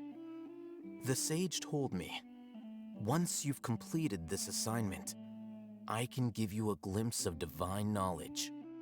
A most enticing offer. Unfortunately, those academics don't know me at all. Their words contained one key piece of information, namely that divine knowledge indeed exists. That gave me all I needed to know. From my perspective, the sages are far from trustworthy. Think about it. Isn't it a little strange they're so willing to share divine knowledge with anyone, even as a reward? So, I began my own investigation following the lead of the Divine Knowledge Capsule. In the end, I realized my wisdom in committing to this rather than collaborating with the sages. Had I been less guarded, I probably would have ended up like that Ain al-Ahmar mercenary, incapable of remaining sane for long enough to hold a conversation. You mean that the sages originally planned to dispose of you, using one of those capsules that drive people insane? I'd already given up on the assignment by then. I only told the Academia I was waiting in Port Ormos for you to appear so they wouldn't suspect anything. So it came as quite a surprise when I encountered my erstwhile target while investigating the Divine Knowledge Capsule. Criminals do love to talk about coincidences. Even though I ran into the Traveler by chance, I had no intention of providing assistance to the Academia. also you should remember. You were the ones who decided to follow me and strike up a conversation after I left that tavern. That's true. Alhaitham helped us out at Caravan Rebot as well. Maybe he's telling the truth. I'm willing to apologize, if that's worth anything to you. I took the Divine Knowledge Capsule behind your back because I judged its existence to be a significant risk. I felt that it would be best for no one to interact with it before it had been properly studied. After all, curiosity often proves to be the most dangerous thing in this land. You should be well aware, Scribe Alhaitham, that curiosity can also lead you to danger and suspicion. Answer me this. Did the sages share any information about their project with you? Have I not made myself clear? You and I are both distrusted by the academia. Do you really think they would tell me anything? Fine. Although you haven't completely proven your innocence, I won't regard you as an enemy. For now. As you wish. Good. I'm glad to see you two clearing up your misunderstandings. And now you, Dia. I believe it's your turn. Oh, sorry. Whatever the boys were talking about must have been so boring that I spaced out. My situation is pretty straightforward. My employer, Dunyarzad of the Homayani family, is friends with the Traveler and is currently recovering from her illness at home. I had nothing going on, so I decided to return to Aru Village for a visit. I was actually looking forward to a pretty exciting time getting back together with everyone here. But then I saw these two random guys in the middle of a pointless argument. It ticked me off, and things went downhill from there. Is that all? Well, I will admit that definitely sounds like your style. In that case, welcome back, Dia. That's more like it. I missed you all so much, Candace.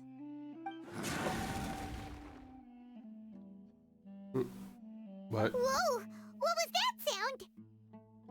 No need to worry. Now that you're no longer at each other's throats, please make yourselves at home. I'll take a quick trip outside to clear out some of those creatures in the sandstorm. Creatures? In the sandstorm? Are you sure you don't want some backup? Fighting in a sandstorm is not for the faint-hearted. Anyone without extensive training in these conditions is at a disadvantage. You needn't worry. Yeah, just leave him to Candace. Don't worry, she's as tough as they come.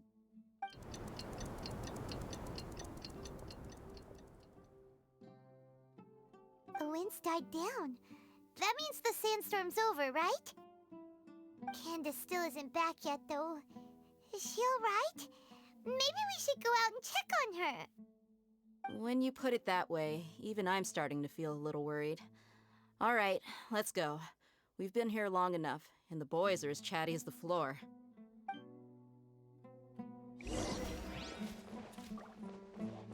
Where is the...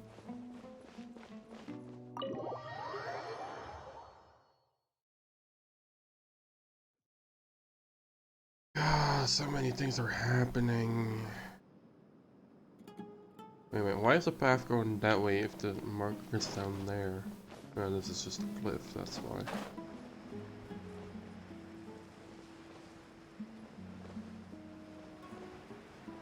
Oh no, it's those hounds again. Oh, Candace, you're still fighting? You've been out here dealing with these creatures the entire time? Yes. They just keep coming in waves. I've lost count of how many I've defeated. Before I realized it, even the sandstorm had stopped.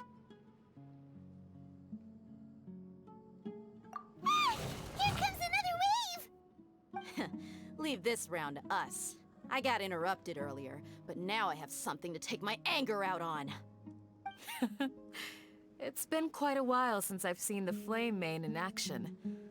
I'll leave these to you then. I'll be sure to put on a good show.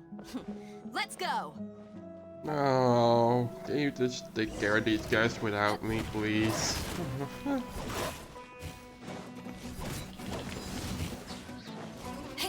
don't want to fight hounds. Propagate!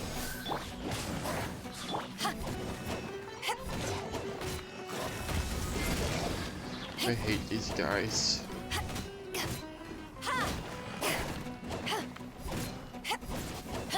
Scatter! They're the most annoying creatures in this entire game.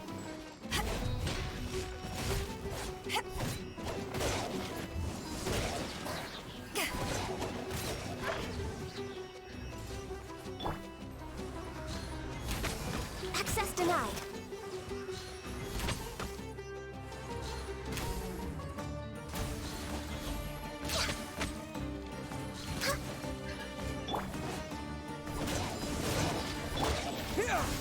Let's light it up! Here comes another wave! Ugh. Let up!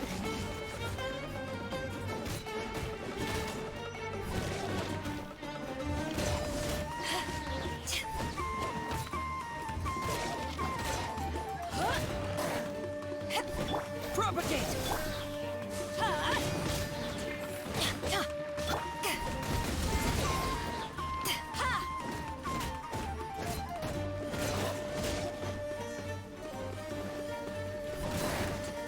Everybody stand back!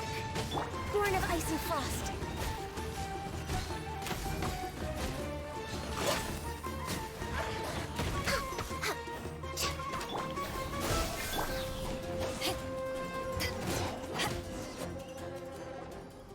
The creature stopped appearing. Was that the last of them? Finally. What we fought just now was probably the aftermath of the sandstorm. So we should be safe for the time being. Well fought, everyone. No injuries, I hope. Huh? Who are you? Ah, my apologies. I haven't had a chance to greet you yet. I had my hands full taking care of the village's elderly and children. I am the chief of Aru Village. Everyone usually calls me Uncle Anpu. Sir, I am also originally from the desert, but I have not been back for some time now. May I ask if such sandstorms are common? I can't say they've always been common, but recently the storms have become increasingly severe and frequent. Besides sandstorms, we also occasionally get earthquakes. According to an investigator who stayed in the village a while ago, these unusual natural phenomena are related to the withering of Ermann-Sol. Another effect of Ermann-Sol's withering. So, Ermann-Sol's withering causes withering zones in the forest, and sandstorms and earthquakes here in the desert? Everything in the natural world is inextricably connected to Ermann-Sol. These regional symptoms can indeed be a reflection of Ermann-Sol's present state. Everyone in Aru Village needs to take good care of themselves. Speaking of which, why haven't I seen a single village keeper since I got here? Village keeper? Who are they? Village guards like Candace? Does your curiosity know no bounds? Village Keeper is how Aru Village refers to mad scholars exiled here by the Academia. Most of them are scholars who lost their sanity after a period of training in the Avidia forest. The Academia believes that their crazed mutterings may have a negative effect on the psyches of other scholars. So, they're forcibly exiled to the desert. Though if you ask me, it's all a boatload of nonsense. Alas, that's exactly what we've been trying to investigate. One by one, the village keepers have been mysteriously disappearing without a trace. But no one in the village has ever seen them leave. If you're planning to stay around the village for the next few days, I'd appreciate it if you could keep an eye out for them. I've had encounters with those people in the past. I'll see what I can do to help. The Matra are the ones responsible for their exile. Now that you're no longer with them, are you trying to alleviate your guilt and atone for your past sins? I'm fascinated by how you think. Mock me if you will, but if you are guilty, I will eliminate you, regardless of my position or identity. Oh, you're the former General Mahamatra. You must be an expert in these kinds of investigations. Thank you for your help. Is it because you're reminded of Hypatia? Oh, these poor scholars. First they lose their sanity, now this! We need to help get them back home, safe and sound. But, is it really a good idea to tag along with Sino? You seem like you really don't trust him. I'll be grateful for the assistance. No doubt you will do a better job than some of my former subordinates. Let's start by finding a spot to share what we know so far.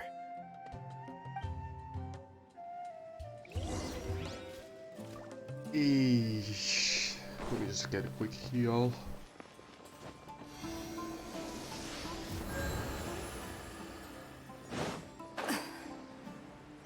So, our next Fatui Harbinger boss is going to be Scaramouche, no doubt. And then after that, it's gonna be the doc. Actually, maybe the other way around, actually. That's probably gonna be Scaramouche first.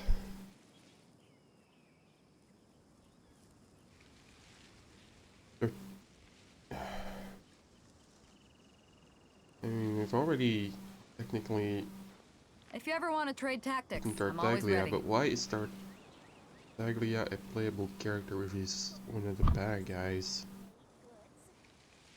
Is he gonna get like a point of redemption, or? I mean, unlike the other Harbingers, he doesn't seem necessarily hostile to us.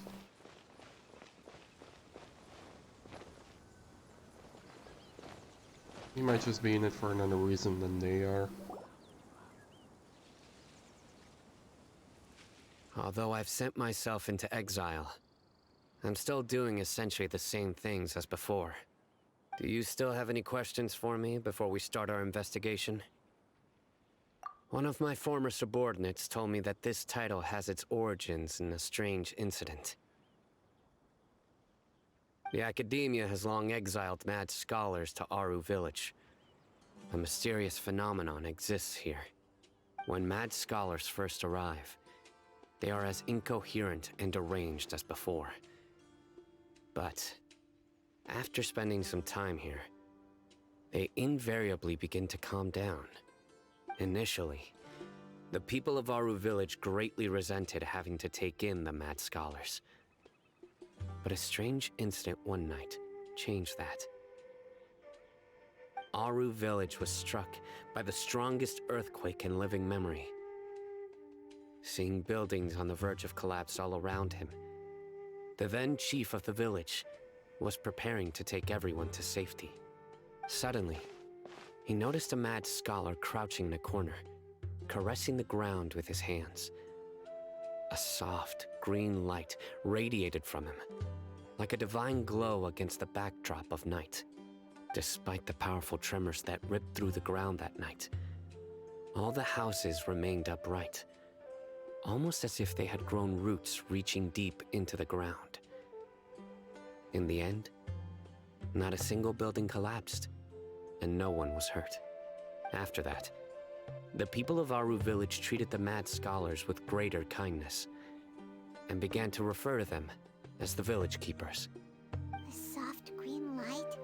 A mad scholar protecting Aru Village? What do you make of it, Traveler? Paimon thinks so too. Actually, Sino, do you know if any of the mad scholars continued to wear their Akasha terminals at Aru Village? In theory, they would continue wearing them so the Academia could still monitor their activities. With that said, the main Akasha system would no longer have any interaction with them. Oh, no wonder! Everything makes sense then! Add in the fact that they calmed down, it was probably Nahida who calmed them.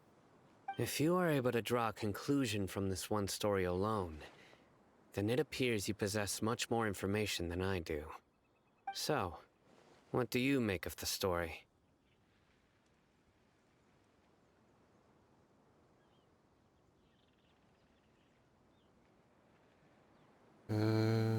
Really? Lesser Lord Kusanali. What? You don't believe us? Lesser Lord Kusanali was definitely using the Akasha to give her power to the Mad Scholars! No, it's not so much that I don't believe you. I'm just struck by your reasoning. Lesser Lord Kusanali, the current Dendro Archon. Is she really active in Sumeru? The Academia has always placed far greater importance on the late Greater Lord Rukkhadevata. They've more or less ignored Lesser Lord Kusanali, and I've never had any reason to doubt their views. In addition, I've never heard any stories about Lesser Lord Kusanali and her deeds. To me, she might as well have been a god that never existed. No way! Nahida definitely exists! She's a... how should Paimon put it? She's a good Archon who's kind and wise. Even if she says weird stuff sometimes.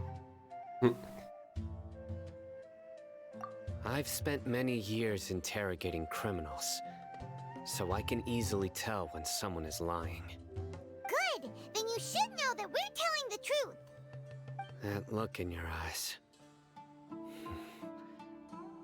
I've never seen that from a liar.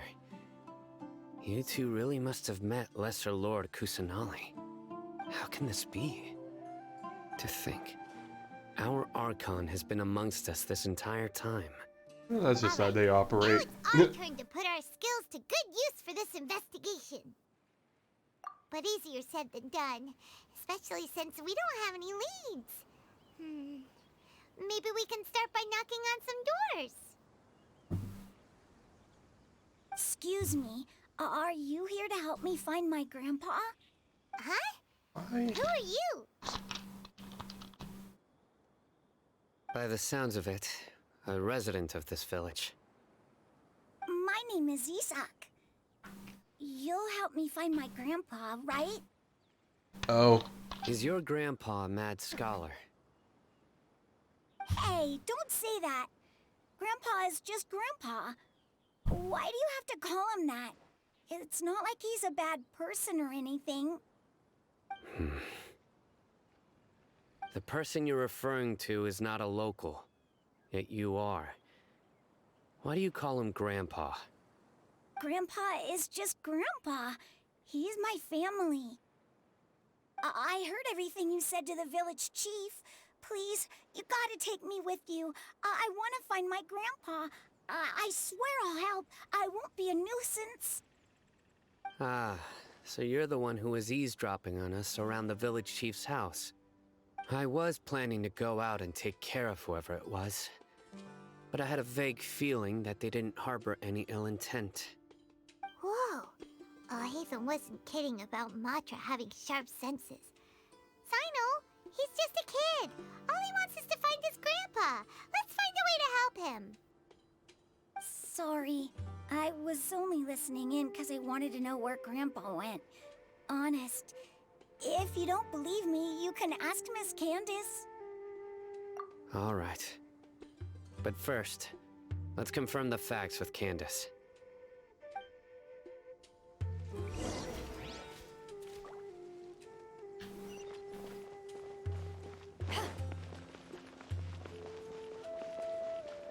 Baby.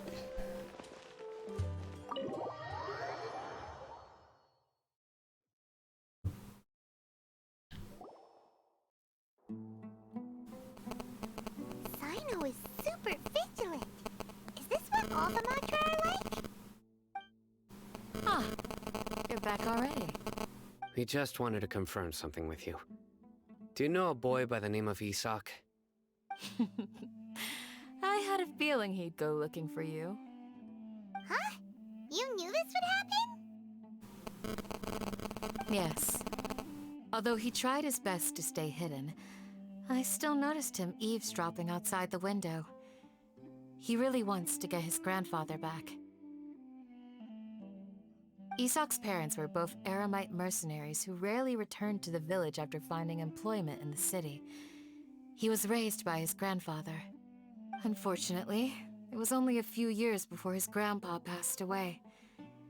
Isak was still very young at the time, so various families in the village took turns caring for him so he could survive. Later, an elderly mad scholar arrived at the village. Isak thought the scholar bore a striking resemblance to his grandfather, and thus often spied on the man. However, the scholar was unkempt in appearance and incoherent in speech.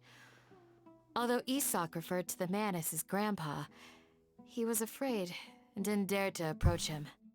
One summer night, the oft mumbling and bumbling grandpa suddenly calmed down and seemed to become more lucid. He even noticed Isak hiding in the distance. So Grandpa walked up to Isak and patted him on the head. He even took Isak to the entrance of the village, where he patiently taught the boy the names of the stars, and accompanied Isak until he fell asleep. The next morning, Isak woke up and wanted to go find his grandpa again, only to realize his grandpa no longer recognized him.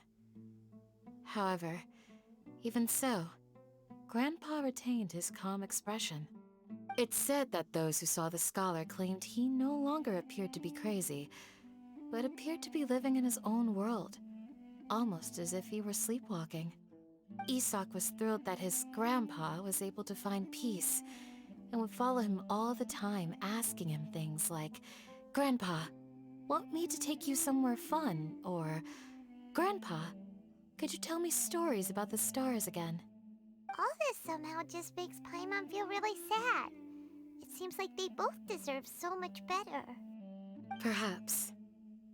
Nearly everyone who lives in the desert has some form of hardship or regret.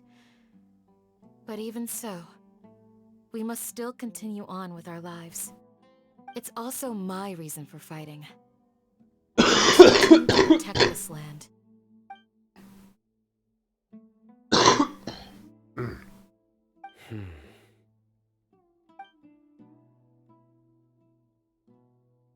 Maybe the people have always had a considerate god watching over them. Huh? What did you say, Sino? No, nothing. As long as Isak keeps his word and doesn't get in our way, we can take him along. Perhaps you are more compassionate than I gave you credit for.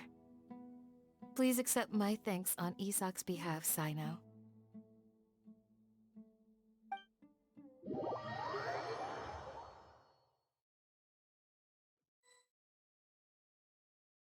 Hey, Isak! Oh, it's you guys! We've cleared everything up. Let's go find your grandpa. Really? Wow! Thank you so much!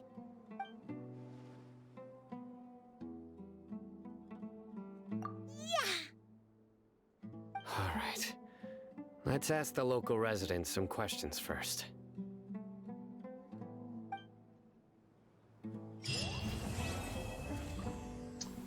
And that's it. Is that... oh no. It goes on. Okay.